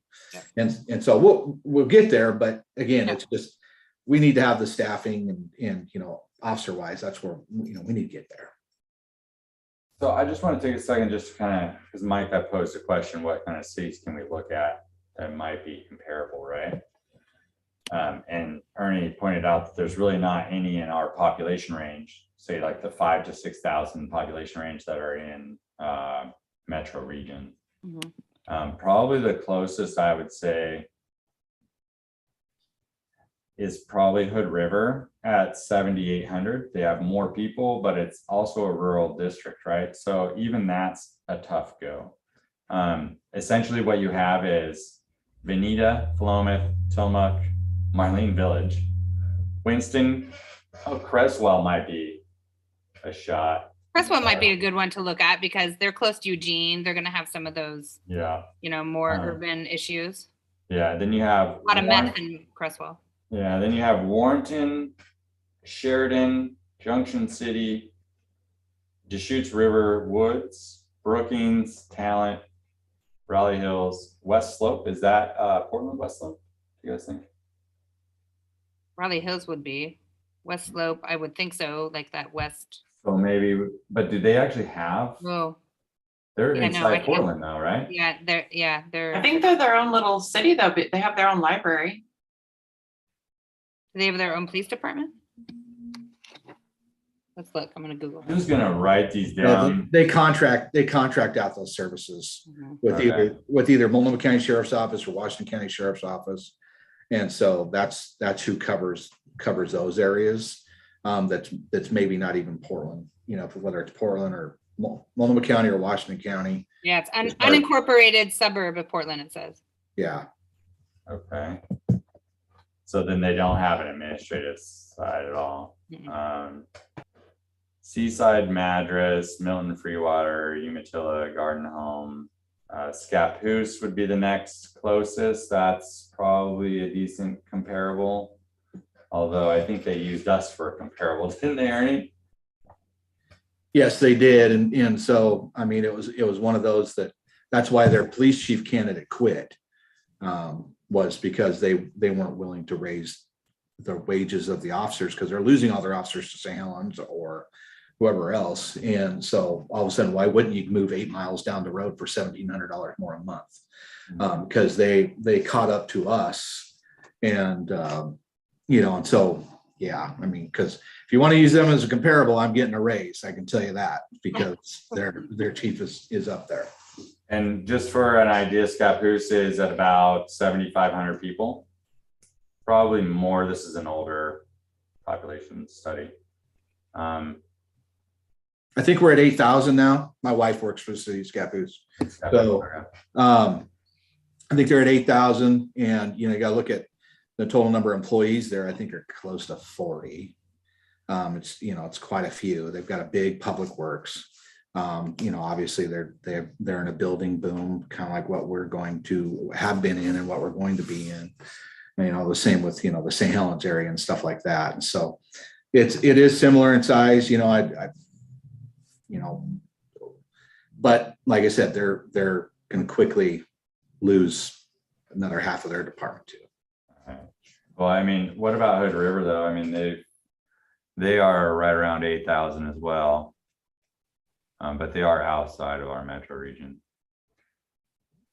So I guess maybe I can look at the council ones. I can pull numbers on Scappoose, Hood River,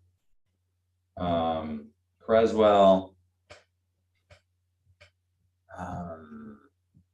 Are you pulling numbers like salary? Are you talking about? Yeah. Yeah, I mean- salary comps. We all know that we need to do better and do more. I think what we need to focus on is how do we accomplish that short term and how do we accomplish that long term, right? Okay. Because there's a definite need, immediate need, it sounds like. So we need to focus on how can we get somebody hired right away? How can we get some increases in pay right away to kind of maybe band-aid it until we can get those long-term resources of our income sources. That's just my take on it. We already know that we're falling behind, but how can we fix it short term? Is there a way to fix it short term? Is there a way to find money or not? We have, this is what we have, a contingency fund, right? But if we're diving into contingency every year to pay for staffing costs, it's unsustainable. And in a few years, I'm gonna have to lay people off. Sure, but could it be a short-term fix while we work on a long-term fix? It could be, but we Okay. really need to get that long-term fix in place really fast. Well, sounds like maybe we should do an executive session and come up with a plan, short-term and long-term. Yeah. I Okay, mean, if we're gonna go, if we're gonna dive down this path and do it, then we definitely need a Band-Aid to patch the back end once we do it. okay. I think that sounds reasonable. Does everybody else agree? That, Yeah, I that mean, sounds. we're kind of in this bridge situation right now where we're between expansion and bringing in more revenue and the need for more staffing and more coverage from the police force to be able to accomplish that. And so we're kind of stuck with it. It's like, here's our existing revenue, here's what we need to get to make that sustainable. I mean, if there are any short-term changes we can make to do that, and to get us through that bridge to where we have more additional funds coming in, that's something we definitely need to explore. And Yeah, I 'cause do we think, don't wanna, sorry. no, Go you ahead. go ahead, go ahead. Oh, I just was gonna say, we don't want to lose people like Ernie, for example. You know, he lives up there. He could easily jump ship, right? We don't want to lose people like that. Or Mike, you know, we don't want to. Right. I mean, that's just gonna be harder on everyone.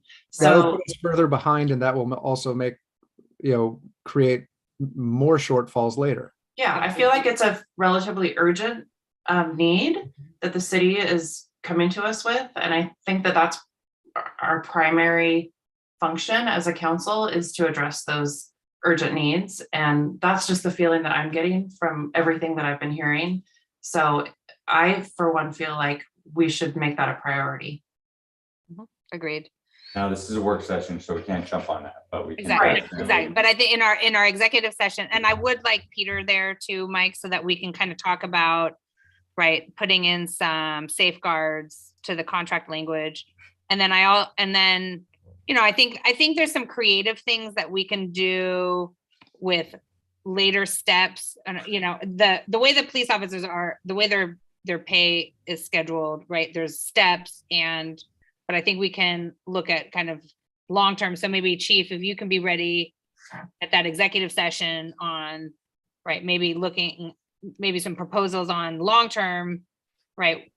Either adding a step later, something we can do that you think would help solve some of this, because I agree, we need kind of long-term, short-term solutions. And, and we also, I don't know, Mike, I think we need to, right, let's be prepared to kind of look at everyone, because I think the other issue I think we have to be really careful of is if we start tweaking a certain section of the city's salaries, right, we're going to cause a huge brouhaha in the other section. So I think we need to appropriately, right, if we're talking about increasing salaries for the police department, we need to look at all staff, right? So I think why don't I work on getting our audit back from Roy, because we have to have the audit in order to have an executive session to talk about the numbers, right? And we don't necessarily need that. We have an idea of what our beginning balances are. Okay. We have a budget that we've been going off of. We can assume what it is. It's nice to know what the audit is, so then you know at least what your beginning fund balance is, right? Right. So at least when you're looking at the budget number, you have an idea of what you're starting with, so then you look at the budget, you can be like, oh, it's only a $100,000 hit this year, which means it's 100 and more next year. And so that gives me, 10 years before I'm out of money. Okay. Well, then great. Let's make sure that Ronnie notes for the council meeting. Let's have an executive session after.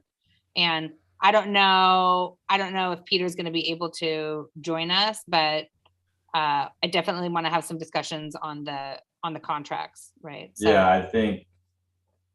If he can't join us, then we can follow up and come back to council about it. But yeah, I think Ernie and I probably need to put our heads together. It's pretty.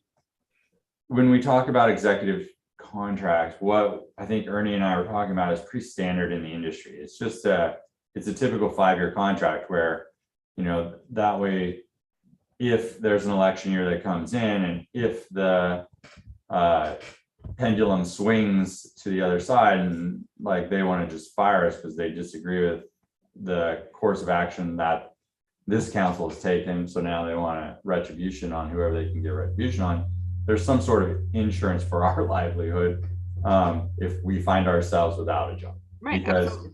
Finding a job at this level is near impossible. Right. So that, I think that's all Ernie and I are asking, is some sort of, some sort of guarantee we're not going to find ourselves homeless and without a job in the very near future. So. Of course. Great. So everyone be prepared to go into executive session after council meeting, and then it's going to be a little bit later, but I mean, later of an evening, but that's fine. I think these conversations are important, obviously. So, okay. I'm going back. What other goals did? Oh, so where are we at? Are we through all our goals? And hey, if I can, while we're talking money, and I don't know, Mike, if you had it on there or not, but under our risk management, we've got to change our policies, and we need to go. And we briefly talked about it before with going to Lexipol, and so it's something that I need to do from the police side. It can also be done on the other side of that, on Mike's side of the house too. But from the police side, we definitely need to make the change. And so I'd like to see, I'm going to ask for some money. you might as well give them a hint at how much it is.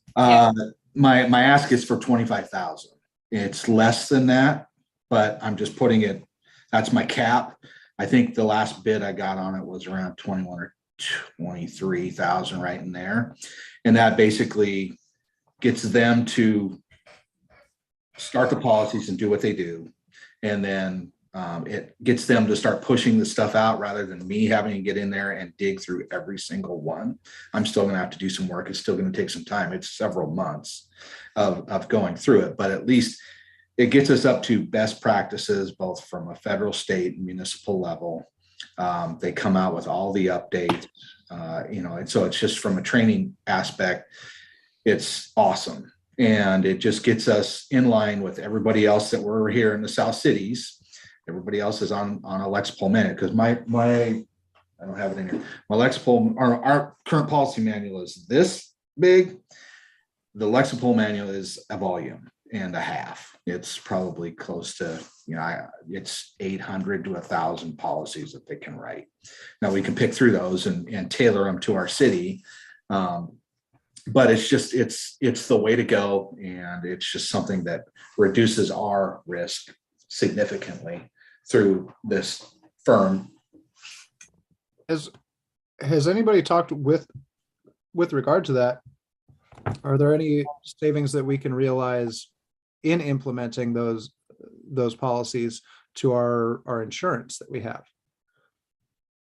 Because the more risk mitigation that you do, there are oftentimes savings to be realized on your premium side. I believe that is it. Yeah, I think it's small, but it's something, right? And I believe that is true. And so I'd have to talk with CIS to see what it is. But there is a certain amount when you sit there and say, all right, they're going with the basically kind of an industry standard. I think they're in over 3,500 police departments, nationwide. Like I said, most of the area here is with Lexipol. And so it's just something I love the idea of the standard policies of everybody around here is on the same page. And we're all working from the same, template. It may change here where it's I may allow you to do this, where some places it says you shall not do it, kind of thing. But it's a good thing, and I can get copies of it and I can show you all what it looks like, in a session, and how they push their items out and how they do it. They do it in training blocks. It's 6 different blocks, I believe it is, that gets pushed out. It's literally like 10 policies a week. It gets pushed out to the crew. They have to do quizzes and test it over it. And so it's just something that's documented. It's something that we have, so we can go back to. The beauty of it is they have it on their phone when they're out, in the field, where it's like, man, I can't remember what exactly it is I'm supposed to do in this situation. I have to call, wake me up at 2:30 in the morning or whatever it's going to be. They can, refer to their phone and go, okay, I'm supposed to process it this way. And so it's a great thing. I think it's just, like I said, it reduces our risk a bunch. And obviously we got to look at that insurance part. And I appreciate you bringing that up. Hey, Ernie, I know in the budget we put the police vehicle right now because our other one took a dumped out on us. Judging by what we have coming at us, if we add that manual in, that's another $25,000. We look at additional staff person, that's, you know, it was like 89 to 90,000 for an additional staff person. Is there a way to put that vehicle purchase off a year maybe? A brand new vehicle, definitely, you know, I mean, yeah, we could, you know, I mean, because we're so close to zipping into our new financial, you know, our new fiscal year and stuff. I know I have a line on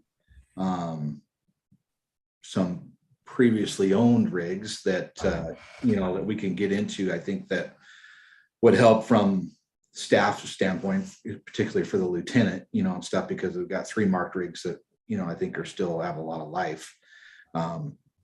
But, you know, we are down to 1. And so, you know, it's potential. I guess we need to talk about that a little bit and stuff, you know, to see, honestly, I just need to see what they're going to charge me for what would be you know, a previously owned one by another city, because they they can even figure out a payment plan or something like that. yeah, because the cars are not getting cheap, because it's you know, they're way through the roof. What is that? And is that an area where federal assistance for equipment? I mean, I think getting federal assistance for salary is difficult, but you know, at least I read all in the newspapers all the time about, you know, these vehicle programs and things like that. So yeah, and I think, you know, one of the things that we looked at, one of the things that we wanted to change was previously with Chief Fessler, he had leased all the vehicles here. And so we saw this, you know, it was a turnover every 3 years. Well, I inherited, so we got our awesome looking Fords out here. I inherited those on a lease, and all of a sudden, you know, the 3-year lease comes up, I'm paying twice for it. And so, you know, it kind of made no sense. And so all of a sudden, you know, I'm paying a car that cost, well, they were like 29 wholesale, it cost another 12,000 to upfit them. So you're looking at, you know, $41,000 for the car at that time. And then I had to pay another, I think Mike was at 20 to buy it from the lease. And so yeah, an additional 22 a piece. So yeah, so I took it basically because the price of the cars were going up, right? So the Dodges, they sold us for $1, right? When we got out of the lease there, he said, "Oh yeah, we'll sell you these for 22,000." It was actually more than that. We kind of had to make a deal. And so, you know, all of a sudden I took a car that initially should have just been 42,000 and I paid 64,000 for it, right? So that's, we want to get away out of the leases. The leases obviously, you know, have a, you know, somewhat, you know, reduces our cost a year, but I still think purchasing is the way to go. But to answer Mike, I think, yeah, we can survive not buying one right now, you know, and stuff, and we can make do, but the problem is we're gonna have to buy some yeah, soon. I'm just thinking if we can put it off 1 year. then Yeah, I mean, this next budget year isn't such a major hit. yeah, yeah, could we probably get away with it? Yeah, but we just gotta realize that we'll probably have the repair costs go up, right? Because we don't, it's not like we abuse them, but these cars are running, you know, 20 hours a day and run up and down the road, and, you know, tires, brakes, you know, the Dodges are horrible, but, you know, it's just, we learned our lesson there. But you know, And what will a new one cost next year? so it would be, I got to look at it, but I know the wholesale cost of the Fords went up 5,000. So that'd be around 34. Like I said, upfitting is 12 to 14,000, depending on what you put in it. Mhm. We had kind of got other places trying to talk me out of Tahoes, but I kind of wanted to go the Tahoe route, but maybe I got to stay with the Fords. I don't know, and stuff. And so trying to find, you know, something that's a little, you know, more cost effective. Maybe I look at a Durango. I don't know. I know the Charger, the V6, the motor is the problem with the Dodges. And so, you know, if you have the V8 seemed to have no problems. V6 has had all the problems in the world. And so, there's a thing, but I'm going to be in a conference next week. I know that they have vehicles over there. It's something I can sit down and, because we get it through, state bid, right? So it's significantly less than what we're paying, when you and I go out and buy a car and stuff. So, I can work that cost out, and honestly, I should be able to tell you what the price is at our next meeting. Yeah, I was just curious because I mean, you start thinking about when, if we put it off a year, are we actually saving anything by doing that? If we go to next year and the cost difference is so much that it doesn't make sense, would it make more sense to use money out of the contingency now and replenish that later to make sure that we achieve those savings, or does it make sense to wait a year? And one of the things I was going to do is I just wanted to purchase one. And I think Mike and I had talked about actually waiting until the new fiscal year to upfit it. Mm-hmm. And, to where it just kind of, so I could use some of that money when we were looking at Lexipol specifically. And so if I could buy one, wait, just, all right, it's on its way, I get to pay for it, because everybody and their brother that hasn't spent their money yet is ordering a car right now, right? And so Chevrolet is only opening up their orders for 10 days for Tahoes for this next year. And so, if I buy one, say, okay, I've got that taken care of, here we go, I can spend the money again the following year to upfit it. Maybe we're a little better off and we have the money for the Lexipol manual where we're not digging into the contingency. I mean, that's I think worth a look. Okay.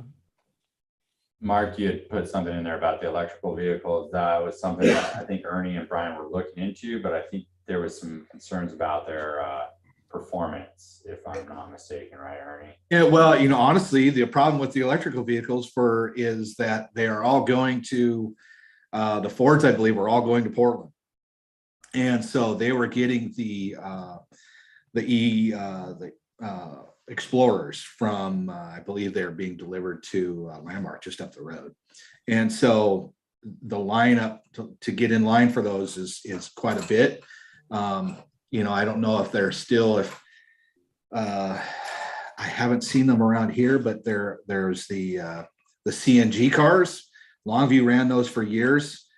So it was compressed natural gas, and then when you hit the accelerator and you needed more power, you got your gas motor engaged and stuff. And so I don't know if that's still something that's out there, or if everybody's just, they're going to try to get away from the combustion engine, and go. I don't know. I'd have to see how the Ford is. It's been something that we haven't really worried about, but now with all these places that are going to ease, and I see Washington's trying to pass a law. What is it, after 2030, they're not going to sell any more gas combustion engines and stuff like that for certain things. And I think they actually included cities, municipalities in there in that law. So, again, that's another thing that's worth a look. And I'm more than happy to go out there. And now that I have time, now that John Huffman's working the road for me, I can, that's awesome. And we hired our other guy. We swore on I swore Kevin in yesterday and stuff, but he's not going to be on the road for, it'll be January, right, before he's going to be out there. I have the opportunity to go out and do that, and that'll be fun for me to be able to go out there and get all this information for y'all and present the best possible scenario, rather than a lot of times it's just me picking up the phone because I know a lot of people. I'm like, what does it cost and stuff, but I don't really have the knowledge to be able to, because you guys ask great questions. And so it's like, well, I didn't think to ask that. I just asked the price. And so, yeah, go ahead, Sean. I was just wondering, are sedans less expensive than SUVs? And if so, is there a reason why you need SUVs? The SUVs were more so the sedans started getting smaller and smaller. And so the Dodge, the Charger, I absolutely love. That is, besides the 1994 Chevy Caprice, they had the LT1 Corvette motor in it. It was the best driving car. It is on a rail. And I loved it when people wanted to be in a car chase because they weren't getting away from me in that car, either the Dodges or the Chevy Caprice. So I love the car, but size, putting all your equipment in there and the stuff that we carry now, there's so much stuff, you just ran out of room. And so if you ever want to look in the back of one of the Explorers, I'll show you, because we have, we had specially built drawers to put all the stuff that we have in it. from whether it's AEDs to flares to, the riot stuff that we kind of are forced to carry now. Rifle stuff, some people carry it up front with them, some people have it in the back. And so there's just so much stuff that we have to carry now. You kind of go the SUV route. And here's the other thing, no matter what car it is, now we got to look at the e-cars, got to move them out of the equation. No matter what car you get, it gets 9 miles to the gallon. And it doesn't matter if it was a Crown Vic, if it was a Dodge Charger, if it was Chevy Tahoe. My Chevy Tahoe, since I've been using it, gets better gas mileage than it does if it's just driving around the city, because it's actually being driven and operated the way that it's intended to be. But yeah, the mileage, and I can pretty much, I think they give the stats to us from Tualatin where we do our pumps and we enter our mileage. They'll actually come out with the mileage and you'll actually see that it's like in between 9 and 11. It's crazy how bad the fuel mileage is with it. But it's something to look into. And so I'd be more than happy to look into the e stuff, because that's, I want to get e-bikes for people here too, so that's one of the things that we looked at for being able to cruise around and prowl around late at night, especially with all these burglaries that have been happening in the area. Yeah. To have these e-bikes in there. I mean, they cost, $7,000 a piece, for the good ones, the 35-mile-an-hour jump the curb stuff that is really cool. Be great in our parade. Yeah, exactly. So, I mean, there's some neat stuff. And so, it's one of those that, it's obviously the way the world is going. And, it's probably the sooner we get on it, the better things will be. And maybe, the opportunity for us, since our volume is not as high as everybody else's, maybe it's the way to go. Maybe it's to try to take a look at it and look at one and see if it's something that's viable and something that we can do. Now, again, there's you have the logistics of where do I plug this thing in at where it's safe, because I don't have, everything's in the open. And so, you have logistical stuff from there to think about, but it's worth a look, and I'm more than happy to look. Sounds like at your conference, it would be a good opportunity to look. Yeah. Great. Perfect. Mark, you had your hand up, then you put a question in the chat. Did it get answered? I think I kind of hit it accidentally and then forgot I had it up, but just kind of on a tangent, I'm looking at Cresswell's budget, City of Cresswell. They just did a salary review, so I wonder if they would share it. But it does looks like they do. They have their own water and sewer, so they get about $3 million a year in that. So. Yeah. Eventually, I think as our expansion, right? Obviously, we'll just do our own, but for now, we're just on the precipice, right? So. Well, yeah. What do their population is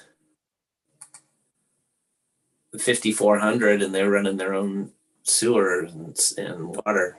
Yeah. Maybe we should dive into and see.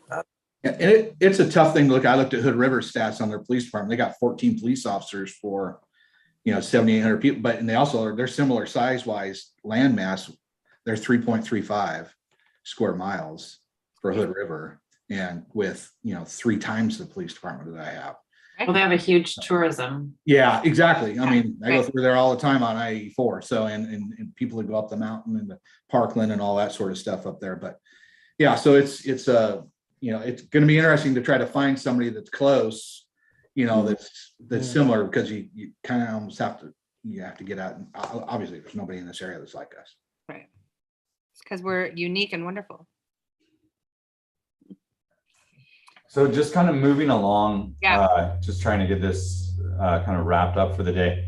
I wanted to ask, when we look through this list of things that we're working on, things that we've been doing, is there anything that you want us to add on that's not already identified? Kate, you think we have enough already?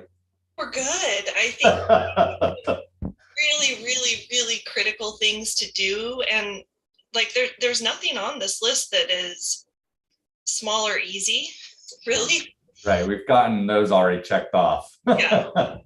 So I mean, the only thing I would want to do is move like the waterfront to out of long-term goal and make that as soon as we can goal, then we have another opportunity for a potential revenue stream as well, with whatever we do there. Parking, I don't know. Right. Whatever. So let's talk about it. So who wants to volunteer to kind of take the helm and try to start, assisting in moving that forward? Because I think the goals are, I think it's great to move it up. It's just we need some real buy-in from this group as to who's going to volunteer to start doing, right? Like Dahlstrom has found so many grants available, right? And we've missed some huge grant opportunities. And then Courtney Neron, for example, is really interested in getting us on the next budget legislative, so 2023 budget, right? But I think that's the big takeaway from this. I think Mike and I, one of the big takeaways from this is, right, we need some buy-in to help, really is what I guess we're saying. Yeah, we missed our opportunity for that OMB grant, which Yeah. would have been awesome because we didn't own the property, right? So we actually have to own the property in order to get the grant to do the improvements, and we have to have a plan in place. Can't do the plan until we actually own the property. There's very circular here, like we have to have the property first, right? But there's not a lot of grants for property acquisition, and there's not a lot of resources for property acquisition. It seems like that is the biggest hurdle, is actually acquiring the property and having the property on hand so that then you can get the grants to do and develop as you need to. Well, so as we're talking in our executive session, right, can we talk about, but can we talk about the acquiring, right? If it's $70,000 from Washington County, right? Should we add that to our discussion and looking at our budget?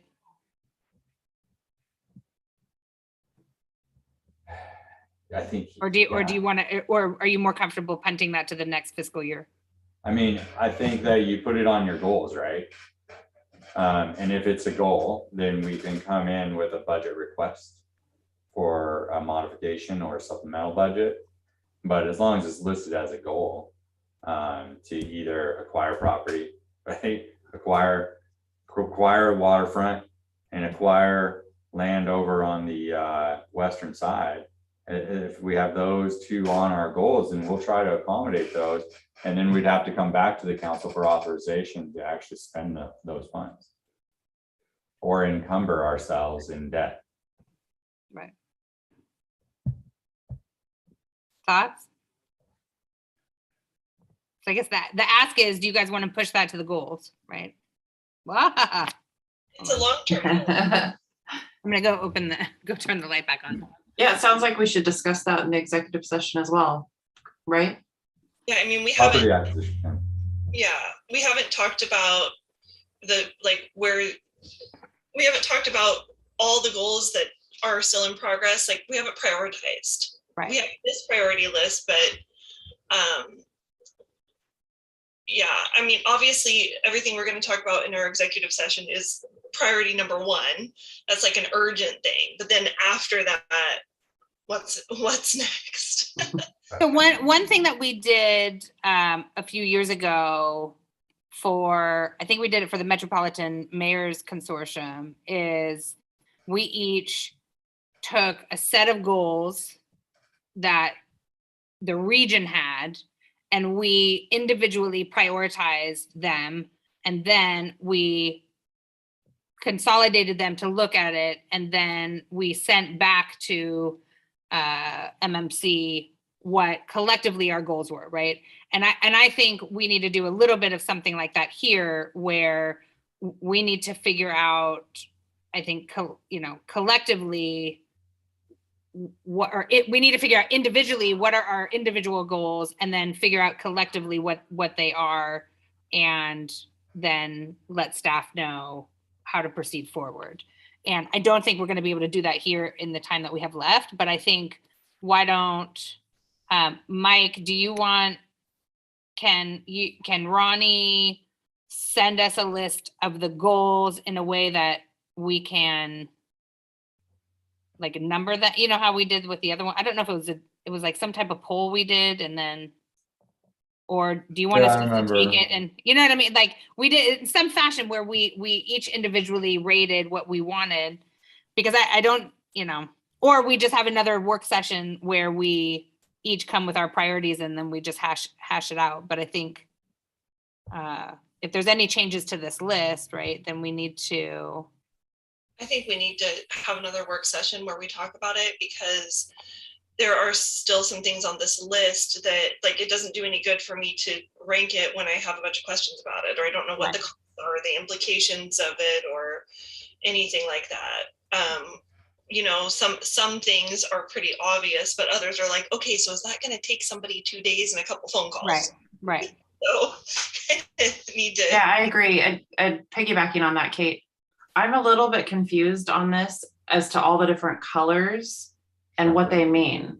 Because I don't really understand like why something's in yellow or something. There's a key at the top of the list. If it's black with There a was? check, that means it's done. If it's blue, it's in progress. Green means completed. I don't see it. I don't see a key. Yeah. Orange was The only thought what I After- saw was blue was completed and orange was not completed, but then there was also green and sorry. black. Yeah, so Big green was blue- just notes that were added to it, but right. Okay. I wonder if the key was on the, It was on the last page, but it Oh. got mixed up with Okay. the I see it now.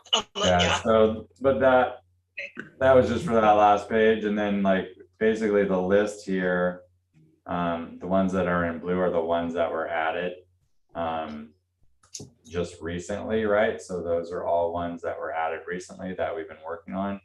Yeah, because those are not completed, like adopting the master plan. Exactly, not completed, but being worked on. So the last page doesn't relate Should to the probably- rest of the Right, document. they should Okay. probably be orange. So maybe that could be maybe a little more clear so that we can help understand what the goals are, because I'm a little confused on exactly where we are on all of these. If it has a check mark, that means it's done. The rest of we're still working on. Gotcha. That's helpful. Okay, thank you. And I think maybe what would be helpful as just a suggestion is we remove all the things that have been done. And so therefore we just have a list of goals that haven't been completed, right? Like Yeah. we all know, I mean, for example, we all know the, master planning is in process. So like, I think we can take those kinds of things off and let's just distill this down to a list of what hasn't been completed at all, what's not pending, right? It's just goals. Mhm. And then typically, historically, this has been we have a work session and then a council meeting, right? There hasn't been enough there hasn't been enough, I think, over the last couple of years to have both of those consistently every single month. But I definitely think, why don't we have a work session on the first, the first Wednesday, Mike, isn't that first Wednesday? Yeah. So let's do in May. So May 4th would be the date of our next work session. So can everyone do May 4th? And we typically do them during the daytime in case staff has to go get questions or pull up something or whatever. So over the lunch hour, right?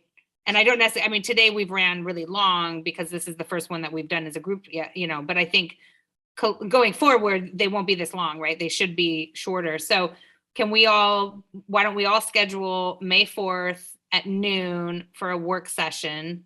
In person? So we can meet person. Well, what do you guys think? Is Zoom? I think during the day, Mike, I think we should do Zoom. I think we should make it hybrid, right? Those who want to come here, I will come here because that way I can sign checks and I can do stuff, right? But for everyone else, I think during the day it's convenient for a Zoom meeting, right? Is that the sense of everyone? And if you want to show up, come with me, right? Come be with me. But it is hard. I will say hybrid is difficult if you know, like right now I'm on my laptop in council chambers. So, you know, I could have just stayed home, you know, but, so and I think that's something to kind of discuss is how are we going to move forward, with our meetings, right? I mean, I think hybrid should always be an option, especially for people who want to participate. They should always be able to call in or watch, you know, Zoom in or whatever. But at some point, getting us all together in person is going to be important as well. So, but anyway, so let's pencil in May 4th for a work session at noon.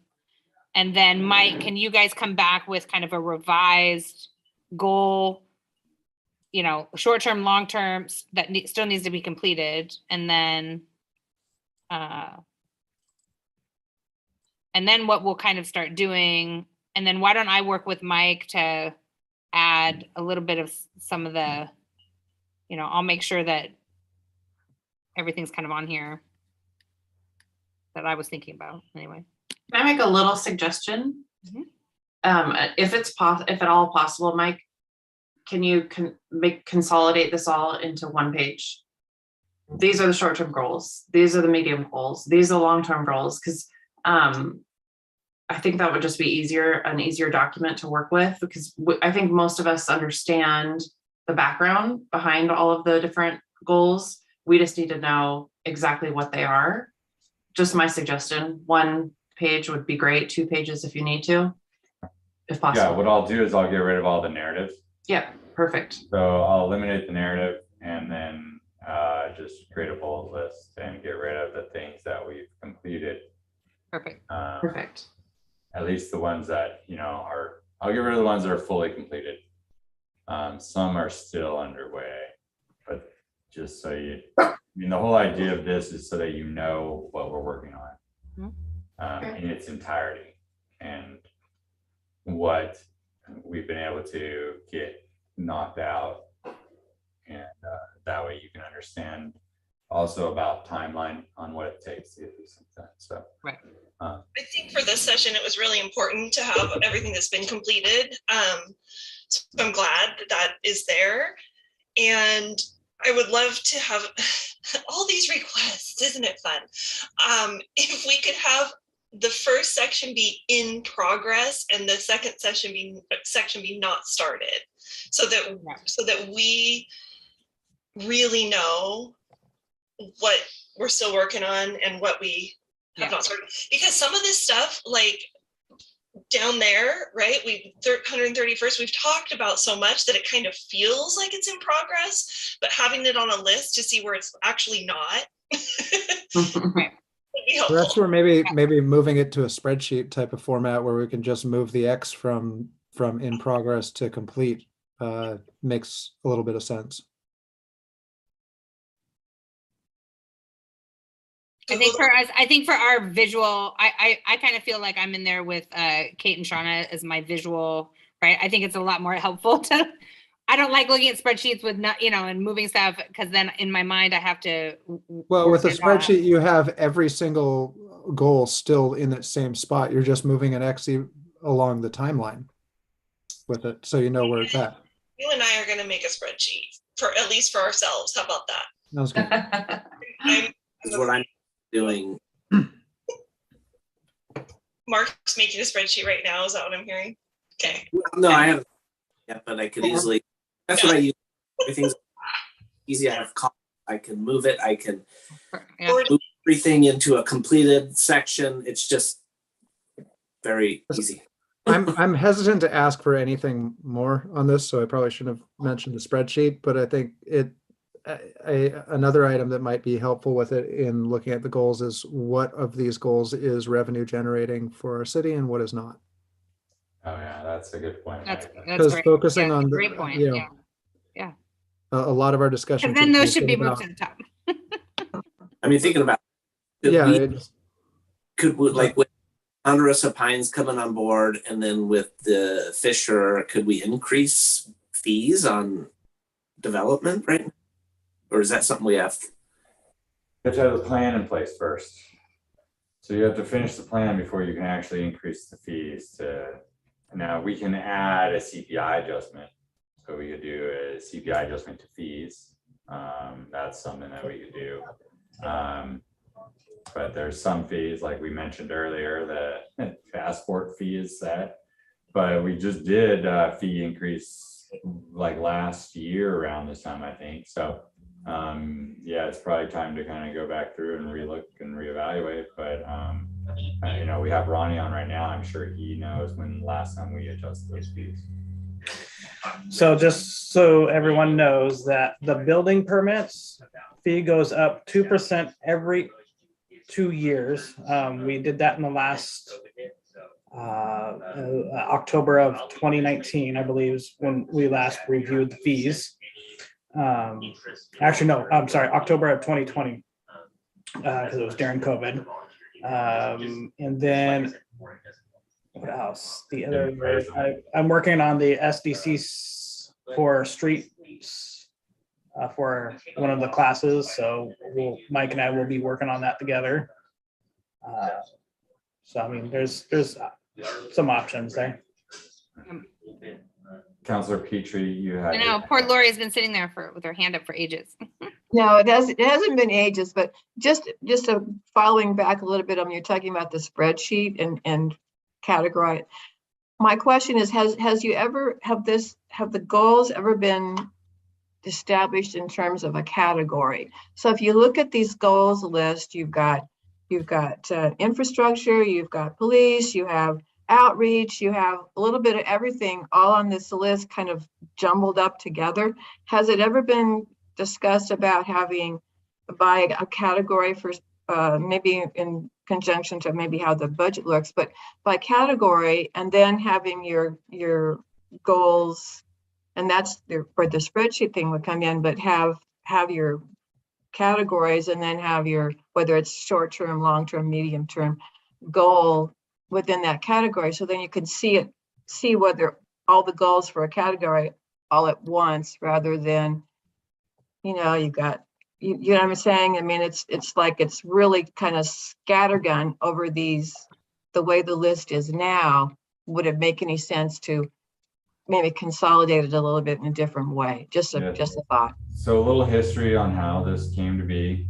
When I started here, one of the first things I did was ask the council what we wanted to accomplish and what we wanted to do. So we scheduled a goal setting session and we all got in there and started listing them out. So we had, you know, our 6-7 counselors up there, and we're just jotting them down, jogging them in. And then, you know, once we had a good list of everything that we wanted to accomplish and everything that we wanted to do, we tried to identify our top 4, right? And I think at that point in time, it was annex the Highlands, start doing the concept plan, work on some street paving projects, and acquire 131st Street. I think those were the top 4 at that point in time. We've done and finished all those, but we still had a lot of these things on the list too. And so that list, I've wiped some of them off from like after we had another goal setting session. And if they were still lingering from the last goal setting session, they're still on it. So the last goal setting session was 2020. The ones that are lingering, the ones that are completed, this has all been done since then. So you see those check marks, those are things that we have accomplished over the last couple of years. Now, like if we had another goal setting session next year, I would wipe out everything that says completed right now. And then it would just be like the things that were not completed at this point in time would show up on the next one, you know? So that's how this thing has taken shape over the years. It hasn't been categorized. It hasn't been done. It's just, this was the list that the council had developed at that point in time, and it's been carried forward. And when we get something done, we check it off and get it off the list. Ronnie suggests to use Microsoft Planner. So I think what is loud and clear is is to put it into another format that's more digestible, and that maybe we can play around with too to see, right? I think yeah, it's not a problem to do that. Yeah. So cool. So we can Copy have that. and paste and I'm done. Yeah. Exactly. Right. So let's see what we get for, And I really do think prioritizing those things that can potentially increase revenues while not hopefully costing us too much right. to do should be priority, just because as we're in a spot where we're trying to move forward, excuse me, and to do so, we really need to make sure that we're doing everything we can to load up our reserves to do so. Right. So the next question, just so we prepare for efficiency at the next meeting, do you guys want to, let's see, Mike, can you circulate the new list ahead of time? And do you all want to come with additions, or do you want to wait at the session and talk about, adding things? Because there might be, Shauna, you might have something that you want on here that's not on here yet, right? Do you want to just add that at the goal session and talk about it? Or do we want to send all of our additions to Mike so he can add them in and talk about them collectively at the meeting? Does that make I think sense? that makes more sense to do it in advance, personally. I agree, right? So why don't between now and May 4th, let's all, take a look at the list. Mike, if you can get us, even if you get us a revised, just a short snippet of like removing the things that have been completed, and just send us that, not the whole new document itself, but maybe just the list. And then we can kind of send you additions to put in the master document. Does that make sense? Because like I have a few things that I want to add to this list, but it probably should be separated out somehow, like maybe suggested new goals or suggested additions. Why couldn't that just be accomplished though by sending an email with the list of goals you want to add to the list? Right. Rather than having a new document that's sent to us. Or that's sent how about back. this? Why doesn't We already everyone have a send list. me the additions, and I'll make Mike an entire list of any additions, and then I'll do it all collectively. Does that make sense? So each of you separately send me anything additional that you don't see on this list that you want added. And then I will work with Mike to figure out how to get it implemented to the document That's better. we'll be using on May 4th. Yeah. Ooh, and it's May 4th. It's May 4th. We should all be here. We should all be here we should do it in person and have little Star Wars treats. I don't know, something. So I'll be here with treats. Anyone who wants to join me can come. How about that? Bring your lightsaber. Exactly, right? I don't know if my hair's, can I get little buns on the side? I don't know. Shauna, you can. My God. Amazing. Okay, great. Anything else that we need to discuss right now? I want to alert everyone, there's a big brouhaha over parking. I've asked Ronnie to add parking to the agenda so we can talk about it. It's not really a work session topic, but. I'm gonna say this, we should just avoid getting involved in it. I know. Because Yeah, it's not a problem. Like if you did a parking study, the parking study would come back, there's absolutely I no know. problem. One thing though, I did talk to Ronnie about is, Ronnie said that we don't have residential ordinances for Washington, for Edgewater. So it isn't restricted to commercial vehicles overnight. And that is one thing that I do think, not being able to park right in front of your house, So are you gonna restrict the fire marshal who parks his fire truck down there on Montague as well? Because that's a commercial vehicle. was he there because he lives there and it's outside every night? Yeah. But does it move? You shouldn't be doing that. Come on. Well, that's Yes, what I you're do wanna talking about, restrict right? I it. mean, it's I the do same wanna thing restrict if the him. charter person brings their van home.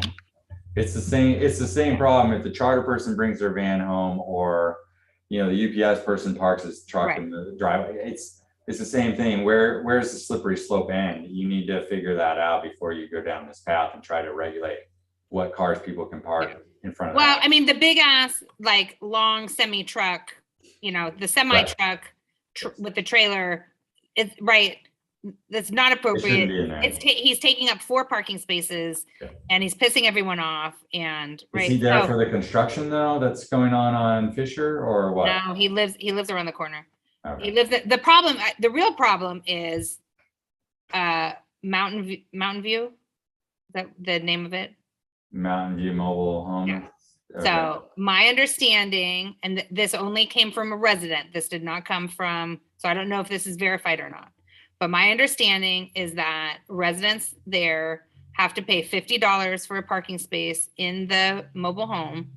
And that if they have additional vehicles per household, they have to pay additional more. So what ends up happening is they park in Edgewater, their extra vehicles. And then, and so that's where a lot of this is coming from, right? But maybe that's just a conversation that I could have with the owner. Yeah, but those streets are public, like. I know, anyone can exactly. I know. park there. Exactly. Like, people are complaining because they can't park right in front of their house. They are. But you know what? There's another parking spot just across the street or just down the road, or, you know. Agreed. Well, and let's face it, the people complaining also have 2-car garages. Yeah. So they also They could can park in their driveway too. They could also park in their driveway, pull up. Well, the people complaining don't have driveways, but the reality is, yeah, I might be the only one in this group where both of our vehicles are parked in the garage. you definitely are. I definitely have all my stuff in my garage. I do park there. However, But you have a driveway. every summer I try. Every summer I think, okay, but I mean, I agree. I'm not interested in permitting. I'm not interested in doing any of that. I'm not interested in, right? People with ugly vehicles have just as much right to park in front of our homes as people with nice vehicles. So I get all of that. For me though, seems like there's an uptick in big ass construction vehicles and RVs that are parking, and. But maybe that's a issue for the HOA versus the city, because they're public. It's still a streets. public street though, yeah. Yeah, it's a public street. The HOA doesn't really regulate parking on the public street. And even we have limitations on some of that as well, on what we can regulate. And like I said, it's a slippery slope. Like, we start going down this. Although the HOA though more does actually address it in some respects, because they talk about, like, if your car has been there for more than 72 hours, that they could tow it. Yeah. So it is already part of their, it is being regulated somewhat by the HOA already. And I think, the attitude, for me personally, the attitude towards this is, we don't have a parking problem, so we really don't need to keep coming back to it. I would agree. And, we do, Ronnie's raising his hands because we just went through this with Arden Village. They're a homeowners association just over there by Roseberry and everything. And they were trying to enforce towing and stuff like that on public streets, city public streets. And we had to have our attorney chime in, and you can talk a little bit about that. Ronnie, I think Councilor Moore beat you though, so you're gonna have to wait your turn. I would rather not see it on the agenda because I don't know what would come of it besides circular conversation. I don't know, do we have an ordinance about, like, commercial vehicles, meaning semis and whatnot, over a certain amount of time? I thought we did with over on our yeah, 72 hours. 72 hours. Okay, so that's the thing, right? So if somebody has a work vehicle that is a big van or whatever, that, I mean, we've got to be able to draw the line at semis, right? But and they're coming and going every day, there's not much you can do. Right. If they're coming and going every day, there's nothing that we can really do in our ordinance. They are public streets, they are public parking. No, I'm certainly not interested in doing any permitting I'm not going to turn KCPD into a parking violation chasing agency. I mean, it's crazy. It's just crazy. So, all right, Ronnie, don't put it on the agenda. All I'm saying is, like, I personally am getting I'm fielding a ton of calls and outreach from people who are upset. And I keep telling them it's a public road, right? Sorry, but it's a public road. So for what it's worth, just know that the conversations are happening out there. So when, if someone approaches you, right, I guess we just say, if the vehicle's there over 72 hours, then contact non-emergency or put in a citizen's report is what I've told people too. So anyway, all right. Cool. Well, then we can punt that. Don't have to work on it. Anything else? Ronnie, did you want to put in your input on that? Yeah, so just for the parking for HOAs, they are legally not allowed to do parking enforcement on any kind of public right of way. That even if it's spelled out in their CCNRs, city trumps CCNRs. So just always keep that in mind, because we're going through issues with, like Mike said, Arden Villa. And then if an HOA does tow a car, it becomes a legal matter. Right, they're liable. I'm sorry, a criminal matter for the HOA. So just keep that in your mind. Yeah, they can Although only, they can, but sorry, Mark, go ahead. as I say, they can only do it on private property. They can't. Exactly. Like Yeah. the alleyways in the back of Edgewater, they Yeah. can do all they want. Yeah. Exactly. Yeah. All the little private tracks. See, all those semis should go park there, and then we can get them towed.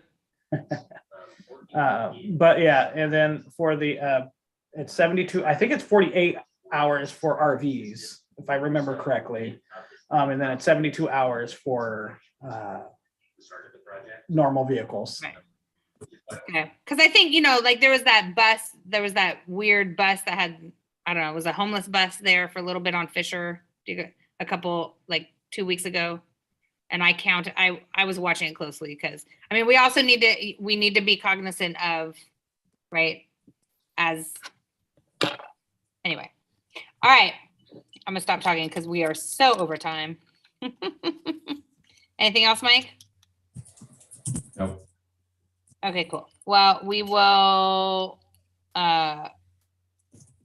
then see each other at council meeting, and then we'll have our other work session, and we can really start divvying up to-dos and who's going to volunteer for doing some extra things. So, all right, cool. Well, with that, I don't think we need a motion because it's a work session, right, Mike? Or do we? No, there's nothing that we can do on this. We have to go to regular session before we can do anything. But so for April 20th, though, we do have, we are planning hybrid and then an executive afterwards. Is that my understanding correct? We are. Let's talk real quick though. Are we doing the celebration of Ken and Dave at that? Yeah. Okay, so then my preference would be if you feel comfortable, I think it would be more appropriate to be here in person to celebrate, Ken and Dave. If you don't feel comfortable, obviously, that's completely fine. Or if your schedules don't allow, but I think because we're going to be presenting Ken with a gift and kind of celebrating him, Mike, do we have any food or beverage or? Can order some. We have time. Let's get Ronnie, can you do an email around to everyone to remind everyone that this is going to be a celebration for Ken and Dave, and see, who's going to come in person, and then let's order a little something, right? And then our executive session, maybe we can adjourn for a little bit, and then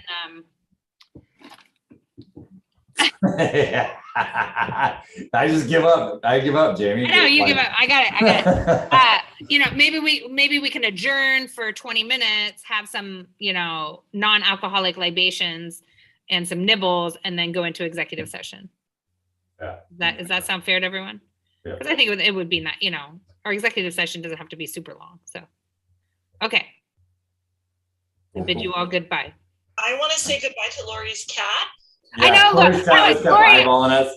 Lori, I was trying so hard to get the cat on camera, but I failed. I love that it would go up to the computer and start looking at everybody. You guys are all talking, right? And all of a sudden it blips off, and I realized that she stepped on my airplane mode on my computer, and everything was gone. And I'm like, what? That's so funny. Oh. She Well, said, my dog, Chris, was working on this huge legal brief this morning and kept it open, and the dog stepped on his computer and shut it off. Oh, no. Oh. Save. Oh no. Oh. Oops. All right.